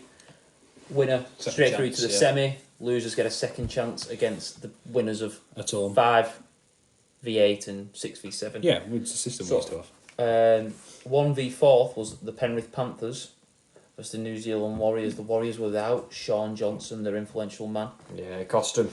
And the Panthers, to be fair, we should say were without Jerome Luai. Yeah, They've been without him for a few weeks, but this Yeah, may but go they- down as Nathan Cleary's one of his best performances They've ever. been without Luai for a while, like you said, and Johnson was a late injury. I mean, it was on the plane over where people first started getting aware of it. Like, he looked like he hobbled into the airport, in Sydney airport. So people were saying, "Oh, maybe Johnson won't play." It was just a bit of a big bombshell that the best player who probably will win Dally M for the Warriors isn't playing Against the best team against in the the world. best team. Yeah, The best team in the comp. yeah. Just 3-time champions going for a fourth. Oh, they're going for 3. Oh, sorry, they're going for 3. They went my fault. but fourth final because they lost in the final. Yes. And then they won 2 in a row. Yeah. Yeah. And this was just a game dominated by Nathan Cleary. He realised that he had to basically take this game by the scruff of its neck. Yeah. The only other thing worth mentioning this was when Cleary scored and threw the ball up, Brian Toto pretended to shoot it with a rifle. Brilliant. How Brian Toto was that? Oh, What's your opinion on Up the Pars? Oh, that was just disrespectful. No, That was not on that, and they've deleted it since. That was just disrespectful. Everyone's second favourite team, the Warriors. The up because the of what wire they did. movement, and if you wanted any reason to hate Penrith, they've given you 1,000. But if you wanted any other reason to hate Penrith, they've taken the up the wire movement, which has taken Auckland by Zealand storm, by the whole of New storm. Zealand by storm, if we're honest, and decided up the Pars, which doesn't even make any sense. It just upsets me that. Yeah, let's go away. Nathan Cleary set up a try with only one boot on. Yeah. That was unreal. Yeah, he ran around the back of the rock, lost his boot, and still managed to find the right pass. I for the short ball I for a think crash over that's reckless. I think, and he should be suspended for the rest of the the yeah, playoffs. Because that's just reckless. You know, he could have. Well, He could have slipped. Somebody could have stood on his toe. But He's putting himself in danger. there was something, like I said, I listened to the NRL, a couple of NRL podcasts. James before Bentley this. would have stood on his toe on purpose. Let it. They talked about they talked about Nathan Cleary and like how he can be a little bit. He's an organizer, and Yeah. he's not the fluent player. He's the one who puts the brilliant kicks in. He's the Panthers' version of Harry Smith, basically. You've gone big there. Nathan Cleary. What's all this? Nathan Cleary is not an X Factor player. Yes, he is. But yes, he is. he is, but he does it with his passing and dominates games through. He hits the line and finds the right pass Yeah, every time. every doesn't he? time. Short ball, out the back. But he did something in this game. He's done it for the last few weeks since Luai hasn't been there, where he's beat people with his deception. Tuck and run. Yeah, there was one where they scored in the corner, and he almost hid the ball. He turned himself back to the line and just hid the ball. It was brilliant. I'm not talking about Penrith anymore. Just they're good. Move on.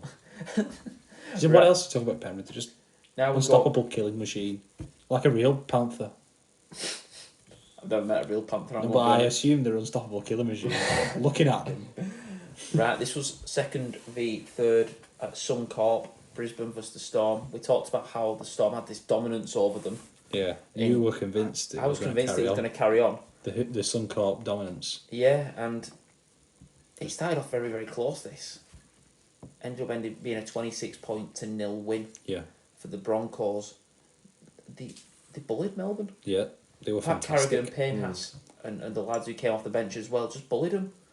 And it was They were really on Melbourne. fantastic. Like, they made some very silly mistakes for me, Melbourne, that you wouldn't expect from them. Who was it who had the bad injury for Melbourne? Oh, no, Pappy. Pappy. There was Ryan an awful Pappenhausen. injury. He's been back for 4 weeks. He played 2 weeks in New South Wales Cup, and then in some friendly fire, gets his leg snapped Awful injury. after being out for over 18 months. And they said one of the worst bits of the injury was that because the bone had caused a load of damage when on it the came- inside into the on the inside, of, his of the skin, muscle. yeah, on his muscle. So a really nasty injury. It's not one you want to watch, but I think a couple of the Brisbane lads, because he obviously had to stay in hospital in Brisbane and his team went home. A couple of the Brisbane lads stayed with him. yeah, a few. That's been reported that a few of them went up. Because a couple that used to play for Melbourne. Who used to play for Melbourne on Brisbane? I can't remember anyway. But one of them's Tyson Smoothie, I think, who used to play with Pappenhausen. You could tell everybody was gutted. Yeah. Everyone just put their heads down and said, "Oh, It's- not Pappy," and the commentators went, "Oh no," So and just- everybody I think it's just the injury that he had as well just- originally, where he was out the for like the mood best part of dropped. 18 months. 18 months He almost. basically had his knee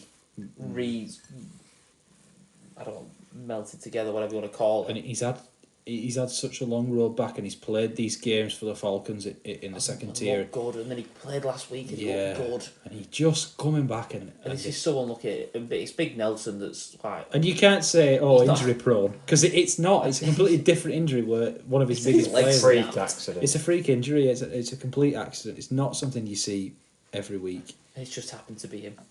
It's so just unfortunate that it's him, yeah, and it was really, really cruel way to end his comeback. And it must deflate Melbourne. Must do.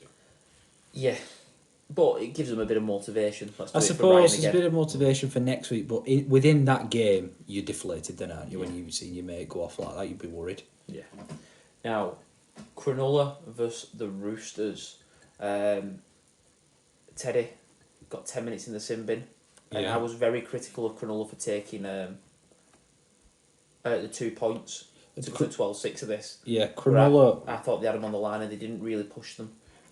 should have won this game with a bit better game management. And I was backing the Sharks. I backed the Sharks at home in this one, and it was really close to coming true because they had a decent lead. But they let the Roosters cut into it and get level, and then They got levelled at 6-6. Tedesco gets sin-binned. They scored to make it 10-6 but missed the kick. And when they had 2 minutes left of Tedesco's sin bin, yeah, they took 2. yeah, And I just thought that's where you can go for another try. go for another. 'Cause Is you that get to playoff? 8, Is that it's playoff game system over. though? Playoff, you got to take 2 points on offer. I probably wouldn't, knowing that they were down to 12. If it was 13 on 13, If it was I would 13 on definitely- 13, I get it. But that, Yeah, I don't know. they score. Maybe I'd have a set, and then if you give another penalty, I might take 2. Yeah, if he's coming back on. If he's coming back on. But they end up scoring to make it 12-12. And someone that might get a mention in our England lineups, Sam Walker. He could play for England. I've heard that he might be putting his eligibility towards I England. think he has. And if he has, I would be getting a cap on him as soon as possible. You think so? Against those Tongan attackers? You want him lined up? game. You want to line him in the line, defensive line against? He's playing 6 for the Roosters. Yeah, He's playing 6 for yeah. the Roosters. Defense though. That's the shaky bit. Yeah. That's the shaky bit of his game. And those outside backs and those back rows for Tonga are on really, really good lines and really tough. I think you'd want. I mean, that's what I'm worried about Harry Smith. But I know his defence. I would get him on because I think he's a special player. Yeah, I think he'll be capped for England if he announces that his intention is to play for England. I think Wayne will give him a cap. Now, the big game, Newcastle Knights versus the Raiders. It was absolutely bouncing in Yeah. Newcastle. McDonald Jones Stadium. You couldn't fit anybody else in, and No. there were quite a lot of lime green. Yeah, those was Quite a lot of Raiders fans that got tickets, but there was a lot of. Looked Knights like an fans. electric atmosphere. This. I would have loved So to have the been at this flags were Yeah. flying with the red and blue colours, and Yeah. really. But And it's so distinctive as well, like when you're playing and they've all got lime green. yeah, The fans have all got lime green. It's see so it from a mile obvious. off. Yeah. There's a group of like That's why I love that pink shirt, mate. it's like Stands out. it's like when the Aussies play cricket and there's all the fanatics all in the yellow shirts all together or the Yeah. green shirts all together. It's like one They stand section out. standing out. Absolutely, but this game was a game where obviously the Knights scored first to go to 6-0 and then they seemed to just get a bit caught up in They locked up. they locked up under the pressure Yeah. and end up going in at half time 16 points to 6 down. Yeah. But I it was said Jack massive. Whiten was orchestrating it, and in his last game as a Raider, He was orchestrating a clamp he decided to bite Tyson Gamble. and they got did he get 10 minutes for that? No. He didn't get 10 minutes, did he? But it just swung the momentum. It was report. It was put on report. He Yeah. got 3-match ban. But then Kalen Ponga he stood up, gets the try after half time. They get back to 12. Then Dom Young scores. What a try! What a Dominic Young back-to-back weeks scored an outrageous try. Yeah, What a try that is from Dom Young. and they have Delicious. a 15-minute period where they went from 16-6 down to 28 points to 16. And I saw some Leeds fans, by the way, with their agenda against Matt Frawley, saying, "Oh, Matt Frawley didn't chase down and tackle Dom Young." Yeah, and who would? Which organising halfback in the league would chase down and tackle Tom Young? There's only one player on that pitch that could catch him. It's just a shame he's playing for the Knights in Kalen Ponga. Well, yeah. I'm not backing anyone on that field to catch. No, I would Tom probably say the same thing. Young. But then, 28. Matt Frawley set up 2 tries. So. Yeah, he set up 2 tries and got one of his own. Yeah, it's all fantastic. Well done, Matt And Frawley. then Tom Starling with a minute left. Yeah, that was a good try. Scores. Jamal Fogarty kicks it. Yeah, it was under sticks, to be fair. 28. He had to kick it, obviously. It was under sticks. But no, I know. But I'm just saying. It was He had to kick it to go level. Yeah, to go level. 28-28. Extra time. We've had this extra time conversation before. Not golden point. It wasn't golden point. No. It was golden try. Yeah. And failing that, it was 10 minutes. 5 minutes each way. So the Raiders had a golden opportunity for a drop goal off the back of a yardage knock on from the Knights. Golden opportunity, and instead kicked to the corner. Yeah. It got diffused by Marju, the left winger for the Knights. The Knights survived, obviously, but the Raiders could have dropped that goal. They end up getting a penalty for a ball steal, I think. Yeah. They kick the 2. This is with 3 minutes left, so 87 it will be, yeah. 3 minutes left. But the Raiders still have a chance. Yeah. If they can They play the 10 minutes straight out. If they can kick a 2, it's carrying on, or if they can score a try, it's game over. And they chuck the ball about, but in the end they don't manage to they don't even get a chance at a 2-point drop goal. It felt right that Cameron got a chance to have a Yeah, definitely. to stay in the game. And they knocked on in 2 sets, so you lost your chance. Yeah. And the time ran out. But and there's different things, like they could have gone for a 2-point field goal. they could have That done, would but have been an they chose to go for a scrum play instead, which is fair enough. Like you got to try and score. A 2-point drop goal's a lottery anyway, but Much more exciting, isn't it, than a golden point? The golden point would have just been teams setting up for drop goals and missing drop goal until one of them competitions. scored. And then they celebrate like they just hit it first time. This one was actually proper rugby. Yeah. Try and score a try. Okay, we can't score a try. Let's get the 2 points And win it by defending well. and win it by defending our line because the other team can't score. But yeah, well done to the Knights. Fair play. Yeah, they're going to New Zealand to try and upset them now. Well, we might as well do the predictions for this because it's the semi-finals. Who gets to play Penrith and the Bronx. The Bronx. Melbourne play the Roosters. Will the Cheese stand up against his old club? That's the question. Matty, who are you going? Oh, we're doing these predictions Yeah, now. might as well, seeing as we're on it. So Melbourne against the Roosters. At Melbourne, in Park. That was so demoralising for Melbourne. That was a demolishing job. I'll go Melbourne, but I'm not confident. Lewis? I'm going to go Melbourne as well, I think. It's a hard one, It this. is, yeah, but the Roosters will ran close. I think Melbourne's going to be much tougher opposition for him at home. They're going to be motivated to right the wrong with what happened at Brisbane. If this was Newcastle at Melbourne, I'd go Newcastle. So I'm going I to think go. I would. But I'm going to go Melbourne. I just think the Roosters weren't that impressive. For one, I don't think they've won brilliantly. They just did enough to win. I think they're going to run out of steam because of the way they've had to play the last 5-6 weeks to get in. I think this is one step too far for them.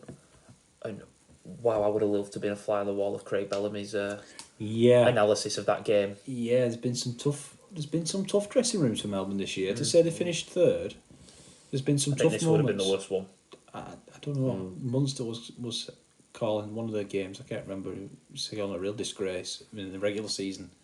Yeah, when they got battered by the Cowboys. I don't think it was that game though. I think it was a different game. There's been some real tough moments for the Storm for a team that's finished third. He described this one, I saw a clip where he described it as dog poo. But he didn't say poo, he said Did it he? out. I'm not He said, surprised. how would you sum up the reporter went to say, how would you sum that up? And kind of dog Dog dirt. What you stood at Leeds. Oh. that was what that performance was. What you stood at Don't Leeds. even mention that. I blocked that out of my mind. Right, so we've all gone Melbourne though. Okay. Next one, at Mount Smart. They don't have Sean Johnson. No. That is going to be a massive problem. Unless it's all a gamble, unless it's all a ruse, and he walks out. Does he have a theme song? I don't know. Does he have theme music, They Sean could do. Johnson? They could do. He could With walk Sean. out to his theme. That's Sean Johnson's theme music. Could it be? If you had theme music, what would you want his theme music to be? For Sean Johnson? Sean Johnson. I don't know. I'll let you ever think about that. But Shawn Michaels' theme music. Oh yeah, that that would would be be brilliant. that would be perfect. That would be perfect. And he should do the walk as well. Flexing. Flexing on Mount Smart. No. We talked about wanting a game at Mount Smart. Yeah. Do you think it might work negatively for them? It sold out in under 30 minutes. Yeah. Warriors fever. It's Warriors fever. People are getting tattoos where they can't even see the tattoo artist or what's going to happen, and it's just a Warriors badge at the end. People are deliberately doing it. The queues are on the block. They're having to turn people away from having mystery Warriors tattoos tattooed on them. But you think that it could just be mental in there? That's a good the thing. Warriors could get carried away with it. No, that's a good thing. As long as the fans behave themselves, which they didn't do at the start of the season. Because I do worry the Knights could get overawed by that, because it could be mental there. This is going to benefit the Warriors, and that is why I am going to back them to win. I'm looking at the Knights. It's that Sean Johnson thing, isn't The it? Sean Johnson injury, I think, It's massive. it's a massive one, and they're playing well tonight. They'll be high on confidence. They're going to have a big win. Going to have loads of big wins as the form. It's been brilliant. So I'm going to go. It's that The where Knights. you finish in the top four, you lose an away game against a top two team, and all of a sudden you've lost and you're playing a team that's just won. It's a real interesting dynamic, that top eight system, where you've lost a game you were meant to lose against a top two team away You could from home. argue in the playoffs you deserve a second chance. But you get a second chance, but also you're coming off the back of... I mean, how many times do we see teams get back-to-back defeats and get bounced out to the playoffs? Well, it's actually quite interesting, this. If you finish in that 5 to 8, your job's simple. Just win. Just win two games. Just win 2 games. Just You're win in 2 games, you're in semi-final. the grand final. No, you win three. You're in a semi-final. You win three to get to grand final. But you what I can't mean is, win. When you win that first game, do you rest players beforehand? Because then you might win and not have a game the week it's after. so weird. If It's you lose, you might have to play away at home, but who do you get in the draw? And then you're on the opposite side of the draw, meaning that you have to go and play the opposite team. So if Melbourne win, they're going to have to go and play the Panthers. There's so much going on in that top four. Oh yeah, that's why I'm not such a huge fan of the top eight system with the whole second chance thing, because I think third and fourth are at a disadvantage. I know they get the second chance and they get to play at home, but they're coming off the back of a loss to a good team, both of them. They're coming against teams riding the wave of emotional big wins. So I Exactly. like our system a bit better, I think. I'm still going to go the Warriors though. Yeah. So we've got 2 for the Warriors and 1 for the Knights. Right. Well, that means the Knights will win because Lewis keeps getting them all right. Oh, can I change? Not now. Damn. I have to go before Lewis. I don't know who he's going to pick. Don't know what's going to happen because I know he gets them right, and I still disagree. You with know him. what's going to happen because you pick after him. And I still disagree. I'm with the only one actually predicting here. I predict that You do always go to Matty first Yeah. as well, so you've always got to go first. I predict. Then he says what's going to happen, and you predict anyways, even though you could just say what he says. Oh, There's only me doing this properly. Super League's main sponsor, Betfred, is scared of Lewis. Yeah, I should have shares in that. yeah. That you should Ring just- Betfair and just say, listen, if you just give me a slice, I'll never bet with you. I won't mince you. I'll go. I'll go. bankrupt everyone else. No, I'll go and take all that Brooks' money betting. Yeah. Betting on the NRL playoffs. Oh, right. We said we'd go through our England, what we think the 1 to 17 will be, and who are a few Some people Spurs, yeah. around it. Some Spurs for the squad because you need some Spurs. We picked 24 for the World Cup, didn't he? But he probably picked the same amount for this Test series. So And I think we were all pretty much in agreement for most of it. most of these. So, these. I'll go through what I picked, and if there's any that you would disagree with, we can have a conversation Go then. ahead. So I went Jack Wellesby at fullback. Yep. I went Dom Young and Tommy Makinson. Yep. I think that's what it'll be. Yeah. The question mark here was Johnston over Makinson. Right? I think Makinson as the incumbent and as the As one the who did incumbent. so well in the World Cup and is so good for England. I think it's Makinson. Needs to win So do I. experience, doesn't he, in this game? So do Johnston, he'll get an England debut at some point, but I don't think it's Tonga. And Series is the it might be time It'll be a tough to series pick anyway. 2 wingers that have played England before to bed in more centres in an England debut for Jake Wardle. I Yeah. know he played the France game, but in a more Well, competitive he's arena. played one test. So And the young Herbie Farmworth. Yeah. Still quite young, well, he's only played a handful of tests himself. that's what I mean. So to get Never plays the Young, mid-season who's played a internationals. few, and Makinson now will give them more game time. Young and Right. Farmworth played half a dozen, if that. Yeah. Probably not. And then in the halves, I went George Williams. Well, he's nailed on his captain. He's nailed on as captain. And Harry Smith. Yeah, I think it is Harry Smith. I think the answer is Harry Smith for this one. The argument is Johnny Lomax for me. And Sam Walker, we just mentioned. Sam Walker, Lewis Dodd. I don't think Dodd's had a good enough year I compared don't to think them. Dodd's had a good enough year compared to them. I don't think he'll go with Mark Sneed. No, I can't No, see him I don't picking think Sneed he'll again. go I with think Sneed. I think he's probably going to thinking about what he did in the last year's World Cup. I think he's probably going to recycle this squad a little bit and take out guys like Mark Sneed and Chris Hill and McIlroy. Callum Watkins and McIlroy and replace them with guys like Harry Smith, Yeah. who he sees for the future. I don't think he'll go Lomax because of him not being available for the World Yeah, Cup.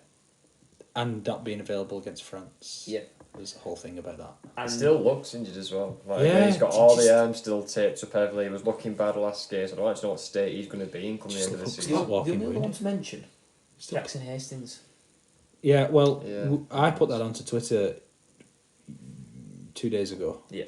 And people were very unhappy about that suggestion, thinking there's no way Jackson Hastings got in their team. I think he's had a good year. I think he's had a good year. I One just don't guy think Wayne agreed picks him. on Twitter and said he's had a great year. I also saw, I do get that Wayne probably isn't going to pick him, and he's carrying a knock on it as well now. He's out for this game. Didn't mention that before, but he's out again now. He's had another injury, so that I wouldn't pick Hastings, but I do think he's an option. He has said today or yesterday, Wayne, that Hastings isn't in his plans, which is interesting. He didn't mention Sam Walker at all. He didn't mention Sam Walker at all, but he has mentioned a couple of other Australians that could get a game. And he was obviously keen to pick Victor Radley last year. Yeah. There's always a shroud that goes around with Hastings, isn't there? And an attitude question and a social media question. Yeah, but I think he's And a I good don't player, and I think he would actually be a good partner for Williams. I do, but I think Wayne would keep him away from that. The only For that problem reason. there is if you pick those two is kicking game, long kicking game. I think Yeah, that's why yeah. Lomax and Smith would be the option for me, or Sam Walker. Yeah, I think- I agree with I that. think it will be Smith, to be honest. So Get the spiral bomb out. Yeah. this is where it's a bit difficult because you could change who you start with. Up front, yeah, props Up are front. props. You know, you have them The on the bench, you props. have them starting. I went 2 props and I went 3 on the bench. Yeah, I think that's what they'll pick. I went And we'll say why in a bit when we get to 13. Burgess, Tom Burgess, Yeah, Thomas Burgess. Mike McMeekin, Aletsky, Lees, and Knowles. Obviously, Knowles played a little bit of 13 as well. Yeah. I went in that. I've not included Walmsley because I'm assuming he's out for the season. Not sure about Walmsley. I've not injury-wise. included obviously Mike Cooper, Ethan Havard. I think due to his injuries and not being Yeah, back you don't know before about then. injuries for Havard. I think the ones who maybe would be one of the Spurs would be Tyler Dupree. Tyler Dupree, Tom Holroyd. Might Yeah, be a could million miles away be. He from played mid-season, didn't he? that. I Who think there'll else be a would be a few that'll be Spur? around the. He'll pick more props as Spurs because he won't go in with just 5. He'll probably have 6 or 7. I think it'll be Dupree, and he might call on Chris Hill again. You never know. I don't think he will, but I wouldn't be surprised at the As a same Spur, I don't think he'll play. I think he might take Chris Hill as a Spur. time to be in the squad. Yeah, to be around the squad. He's a good, a useful man to have around, isn't he? Now our second row was a lot of people didn't really think this, but I think we were all in agreement that this guy is a lock-in. John Bateman. Yeah, bizarre that people aren't suggesting John Bateman's a lock. When people talk about locks they have for this team, they usually talk Wellesby, Young, Williams, whatever. John Bateman's in that for me. John Bateman is guaranteed to play for England. Yeah, I think so. He's probably England's best second rower we've had for a long time. You know what? You know the way I always think about this. Who would the Australians not want us to pick? And John Bateman from Bradford, he's a pain. He's in at you and he's niggly and he's twisting and he's turning. He never gives up on anything. He's just a pain. He's a pain to defend against. I'm not picking him because he's a pain. I'm picking him because he's an outstanding rugby league player. But what I mean is, But he's he's also a pain. He's an outstanding, but it's because he's hard to tackle. He's always at you. Offloading for He's people offloading. like Wellesby and Williams. And Yeah, I get what you mean. He never just takes the ball in and gets tackled. You're always thinking he's wrestling for a tiny bit more, and I just think the Aussies hate that. They don't want John Bateman playing, and that's my opinion on John Bateman. Bateman's probably our best second rower. But yeah, It's just because he's playing for a bad team, he's still an amazing player. yeah. Bateman's in for me. In the other side, we were having a look about whether he was actually retired from internationals. He's not, No, he's not. and that means he's in for me, Elliot Whitehead. Elliot Whitehead will be in for me as well. He's had an excellent year. If Canberra captain again, he knows the team. If Wayne was looking at blooding someone in, Matt Whitley. Yeah. Yeah, maybe. We're big fans of Matt Whitley, as we said before. Mm. I mean, we're going to have to stop being big fans of him when he moves to our rivals, but we're big fans of Matt Whitley. Yeah. I think someone like Kai Pearce-Paul might just be a bit too young for starting in international as yet. I think he will be there at some point. No, I know, but against Greece. Against Greece, yeah, but Yeah. I mean, Max Neal started that game. in terms of like again, we're talking about coming out against Tonga, he was one of the biggest athletic packs you've seen. I also think just needs a bit more experience. originally we had Whitehead, Bateman, KPP, and then we thought Matt Whitley should be in somewhere. I think if you're going to put Matt Whitley in, he starts and KPP stays on the bench. It's not like everyone shuffles up one, which is what you might think at most positions. I think Pearce-Paul is the perfect bench forward. Forward. Yeah. We've seen that he's played in the middle for Wigan and been effective. Can play He's done a centre. job. He's a second row by trade with an offloading game. They can play him at centre. I don't want to see John Bateman at centre. No. I don't want to see Whitehead or Whitley moved out there. No. Well, Whitley'd be better than him, does he? But he's still not as good as Pearce-Paul out there. If you could play both centres and solve you so many problems. Pearce-Paul is also dynamic and he's an impact player off the bench. And We not mentioned 9 yet. oh, sorry, I completely forgot. I thought you were going to do 9 and 13 all rolled into one, but then I saw you reach for 13. Then I thought, sorry. 9 and 13 kind of. Well, we haven't carried a 9 on the bench. No. And because of that, we've said that we would spell Victor Radley, who would start at 13 for us all. Yeah. He would take spells at 9 like he's done for the Roosters. Like he did for England in the last World Cup. Yeah. And I would play Andy Ackers. Yeah, Andy Ackers. Difficult one, this. It feels like... This time we're probably short of nines. We've come from Yeah.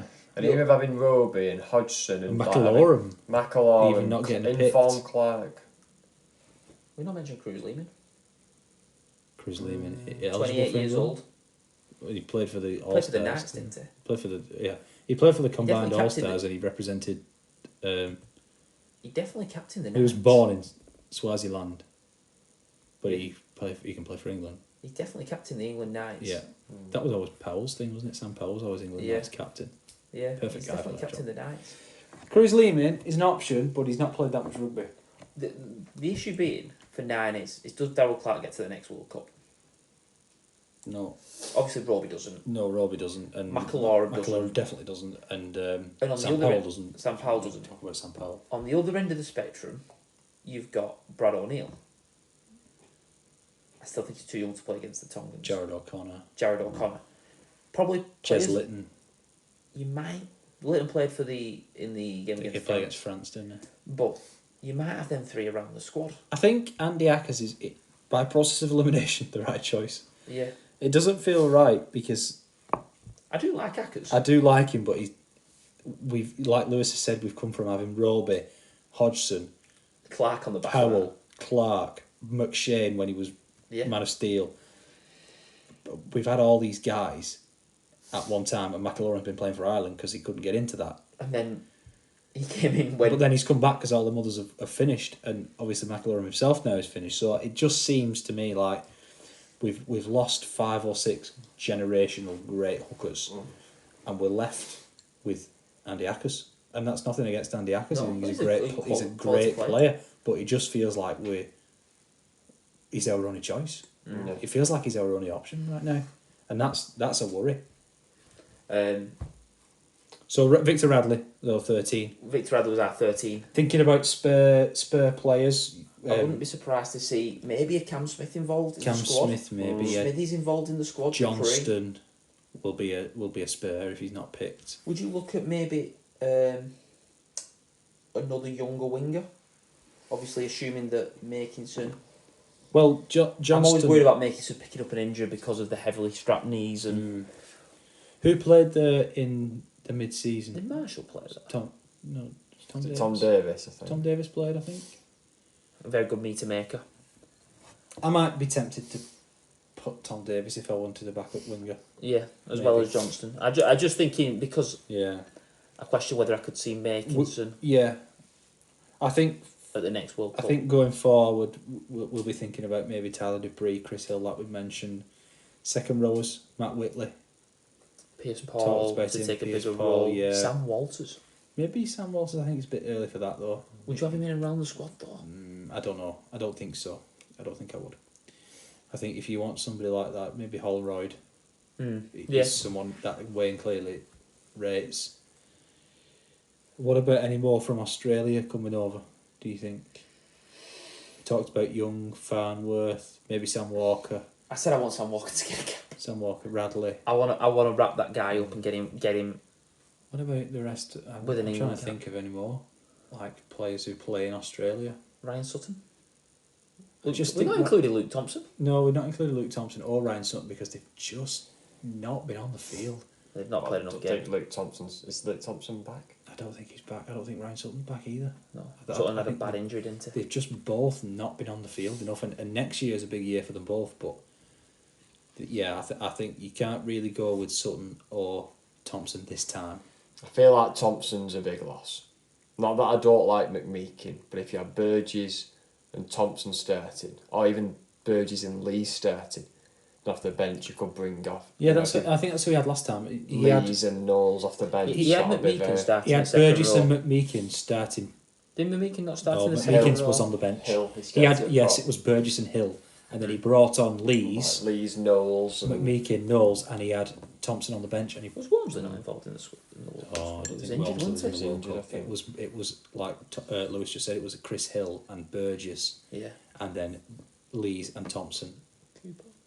Cooper was in He the was squad. in the squad once he didn't really Cooper get. was in the squad, but he was picking more Matty Lees in that role, number 15, I think it was. Good team that though. Yeah. They'll go toe to toe with the Tongans. It's weird. We're gonna have to use that depth. It's going to be a tough series. That they are really good, yeah. but so are we. I think the backs is. I mean, it's not always one struggle, you know, when like English players go to like the NRL and the backs and stuff. But I think actually, those backs are something to get excited with. Wellesby, Young, Wardle, Farnworth, Makinson, George Williams, like you know, Yeah. there's some exciting players in there. Well, we're just talking then. Sorry, trying to do that one quietly. Didn't really go well, did it? But the assistant coaches for this Tonga series, I think it's Andy Last. Andy Last, but they just announced a new one. He's going to be coming on as well. But for the Tongans, Paul Wellens. Yeah, well, I think that's a case of Christian Wolf did him a favour when they went down Yeah. under, so it's just repairing the favour. Returning the favour. I don't mind this too much. We talked about this when it was announced, didn't we? About Wellens being Tonga's assistant and whether he's letting the Super League down or whatever. But Lee Breas, Yeah. yeah, perfect choice. He's just been announced. That's a perfect choice. Lee Breas and Andy Last. I Yeah. don't mind that.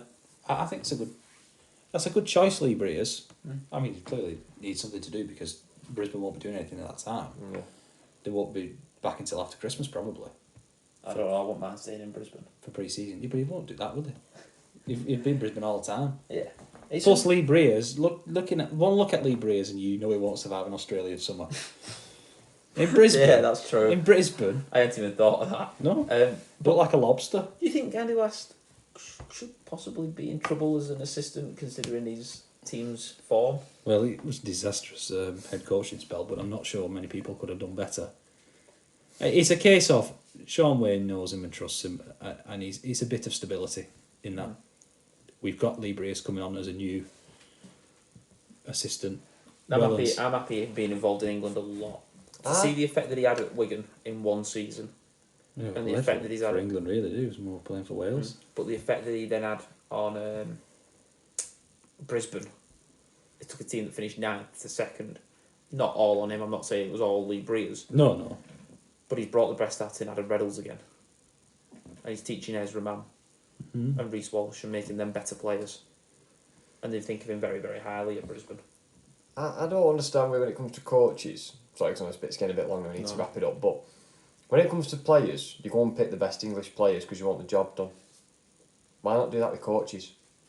If you want the best coaching team, why not go there and get the best? If you want to keep it English, whatever. Like Yeah, So and- Sean Wayne winning it, why don't you get some of the best English, like, and obviously Paul Wellens now has been linked with Tonga, but to me, if you wanted an England settle, you want the best players, you want the best coach, have Sean Wayne, have Paul Wellens, Matty Pete. Yeah. Like, I get the best English coaches we've Oh, got to go and coach like. Why I would know you not only do that? only The- Wayne the- need- the only only- Wayne needs to be full time. The Sean only- Wayne's the only one who needs to be full time. He knows who these players are by now. You can have your assistants do it for 2 months and then go back to the club roles. They're Yeah, not doing that's anything between here now and Christmas, are they? The only issue with that is do you change the shit? You change the what? I managed to stop myself there. Do you change assistants? Let's say it's next year, finish 7th. Do you change assistants? Yeah. You should just pick an assistant for 2 months and then they go back to the day job. Between the grand final and Christmas, what is Paul Wellens I'm just going to thinking do? more in terms of stability. Like, if you're picking the assistant for the England friendly, Darryl Powell gets the job. You got sacked 3 months later. Well, yeah, but You would have to have some form of consistency. if you want though. some that's consistency in the assistant coach position, I don't think you might have one assistant coach that's always the same. Maybe you have Lee Breers that's always an assistant coach every year, because then he's not a head coach, so it's not like his team's going to go out of form or whatever. Yeah. So and then you just pick some others. I don't know why. You'd do that with players, wouldn't you? Exactly. You'd pick players and then if they stopped performing, went out of form or whatever, then you wouldn't pick them for the next game. If St Helens came 7th, you wouldn't be picking Wellesby, would you? Really? Probably not. Especially Although I still think I'd pick Wellesby. if there's a wealth of other generational fullbacks. That's what I mean. Talking, but with all these different coaches that you could pick, it's not like you're not spoiled for choice, are you? No. There's some good coaches now in this competition. That's what I mean. Like, if you go there and you want to be confident going into series, you think you're the best English players in terms of coaches. Well, we've got some of the best coaches in their competition, coaching that England squad, Yeah. creating that unity. I just don't see why that wouldn't work. We'll see. I mean, I think Breers is a good choice. Breeze, I think, is definitely a good choice. Yeah. It'd be interesting to see how he brings his Brisbane form and obviously into the England setup. Right, that wraps it up. Please comment your England 1 to 13 or 1 to 17. You can do your squad if you 1 want. to 24 if you want. We don't ask a lot really. No, there's enough characters to do 1 to 24 if you want. We'll not be picky. So thank you for listening. We'll come back with the predictions, set off our playoff round. Thank you.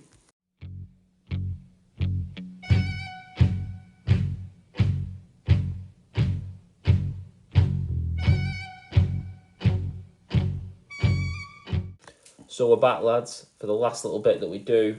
Predictions for the next set of Super League games. Yep. Nice and fast here. First one up, Lee Sports Village, leave us Wakefield. Can Wakefield keep their season alive, Matty? No, I think Lee are going to win.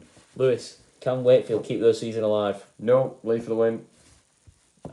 They're going down. You don't ask yourself Lee. Lee for all three of us there. Now, probably one of the fixtures of the round. Can Warrington do enough to keep the top 6 alive with all that's going on? Saints needing to try and push to the top. Warrington, Saints, Matty. Yeah, I wish I could watch this one, but we'll be at our game at the same time. I think St Helens for me on this one.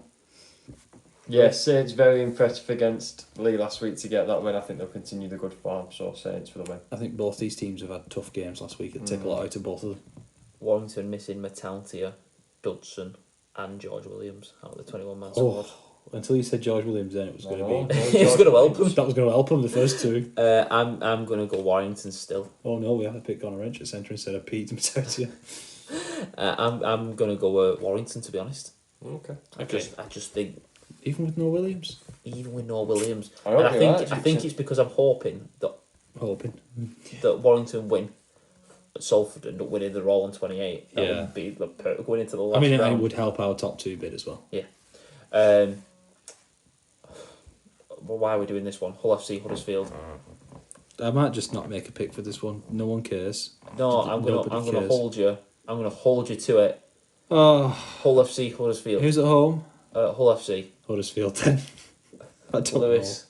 I'm normally back Huddersfield let me down, so I'll go Hull FC. know. It just doesn't matter. But does again, it? I could flip a Right, coin. I've got a reason for this.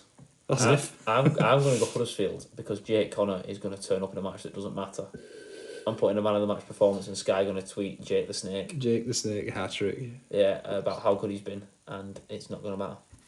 Right, Catalans, Leeds. In Catalans, Yeah. 5 o'clock kickoff. This could be on the moon. Catalans win this in any environment at the minute, unfortunately, for Leeds Really, fans. with the Catalans form? Yeah, but Leeds form, hello. I know, I'm just trying to make it interesting for you, Catalans, Matty. yeah. I'm trying to make it interesting for you, put some doubt in your mind. No. Lewis. Catalans. See, don't make I fun want of his Leeds. selection. I want Leeds. Well, he's always right, but it has to You be call it Catalans. predictions, I call them facts. A strange kick-off time for this one. I'm glad I'm not a Salford fan coming back at 10 o'clock on a Saturday night from Hull. Oh, it's a Saturday, it'll be alright. It's not Thursday. Oh, yeah, when we did that. Yeah. Very good coach ride back on a Saturday night. Could be. Could be. So who you going, Matty? KR versus I'm Salford? hoping it is. I think KR, with the rumours of the illness, I think Salford are on a high right now. Salford win. Get them all on 28 points. That'd be good. What a last day that would be. That'd be Salford good, for me. Lewis, I'm going to go KR whilst they're at home. We've spot 4. Craven Park's a hard place do to you think go. they're going to run through brick walls to win this game, or Run through big rather than walls. pants with the sickness bug going around? Oh, 6, but well, it doesn't work. Well, I wait, think man. this is. But Brad Singleton will do a 6th appeal. He might not play, so no cut-out balls. Oh, they're attacking text going. I'm going to go Salford. I think again. Even without their attacking weapon, Brad Singleton. Yeah, even without that, and I could see either of them winning it. I think I'm trying to hold Yeah. this one into. It's a tough existence. game. It's a tough game to predict. There's been some tough ones this week. Yeah, And because you've got questions. Do one you that try and doesn't get matter. Jordan Abdul more game time after being injured? Things like that. No. What does your balance of your squad look like? I'm going to go Salford because they're going with the sheer mentality of just winning. KR have got it in the mind that if they lose, they can't lose big. I think that might play against them. Yeah. Last one. Right. Wigan Cass. Yeah. I'm going to ruin it. I think we're all going to go Wigan. Yeah. Well, you say that every week. I know, You do. I know, but Why? it's If we Cass. It's Cass. If we right. backed Wigan away at Castellan and we backed Wigan away at St Helens, why would we not back them at home against Castleford? So who are you going to go, Matty? I'm going to go Castleford big. No, of course not. I'm going to back Wigan. I'm going Castleford big. I'm going to back we've Wigan. been mauled by the Tigers. I'm going to back Wigan big, actually. I'm going to back Wigan big. I think, watch out, statisticians. Hopefully this could be, somebody's going to score a few tries. Ooh. Somebody's going to get an absolute We pomp. push for a Bass Miskey to get It top might of be the top try Miskit, scorer. it might be Miskit, it might be Marshall, it might be French, but someone's getting a pondful in this game, I reckon. Do you think we're going to be tempted to rest anyone? I Are don't there any think players so. that need a rest? Maybe Farrell, but I don't think anybody else. You can't rest too many. No, You can't I- rest I- too Helps you rhythms if you start leaving people like you can't leave No. them out and then expect to just slot them back in and lay away and expect it to all go smooth Yeah. again. It disrupts your I rhythms could if they just see fit us- this player. You know, I could just see us carrying Shorrocks on the bench. Maybe. Take So- Farrell off after half an hour. Maybe. I won't Farrell mind, yeah, off. if Shabak's on for December or If we're something winning up like at that. half time, I'd still have December though. If we win it at half time, take Farrell off. Yeah. But that's the only one. I mean, Byrne, obviously, not in the squad. Yeah. We don't know about Byrne. I've heard some bad news. I've heard some bad news as It well. might be a season done. Might be. But I've got everything crossed. I wouldn't rest anybody else. Maybe Farrell for half the game. That's Yeah. it. No, I wouldn't Yeah. definitely. Unless there's some injury that we I don't wouldn't know rest. about. Definitely wouldn't rest French. Oh, unless someone was carrying up. Well, I wouldn't rest French definitely, or Field, or any of our backs really, because they're just coming into And their then own lads with who those don't play. Do we have a partnerships. reserve game this week?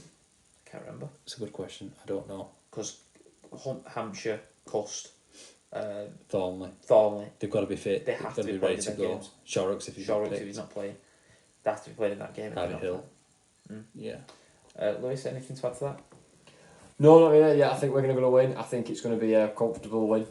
And yeah, it'd be interesting. I wouldn't be changing the squad too much. Like I just said, I think it disrupts your rhythms. I want to just keep the good momentum going as we obviously got one after this game. We've got one game left against Leeds away, and then we're into the playoffs. So Let's have a keep your couple of early rhythms going. tries. Let's have a comfortable. Good start. Comfortable night Comfortable for night. us. Good momentum. The good reason to Leeds the away reason I and ask get in about the playoffs. resting players, the reason I ask about that is because we did it last year. We did it last year. That was different because we had Saints Friday, Hull KR Monday. Yeah. And we beat Saints. We rested everybody for Hull KR. But then we play Catalan's the game before. Yeah, but we had full strength for Catalan because it was when But French they- got his you know- 31st try. Do you not remember though? They rested everyone. They rested everyone. So we had a week off effectively. Yeah, but I didn't want us to rest everyone against Catalan because that meant they would have played 2 games in 3 days. Yeah. And there's a reason we don't do that anymore. Yeah.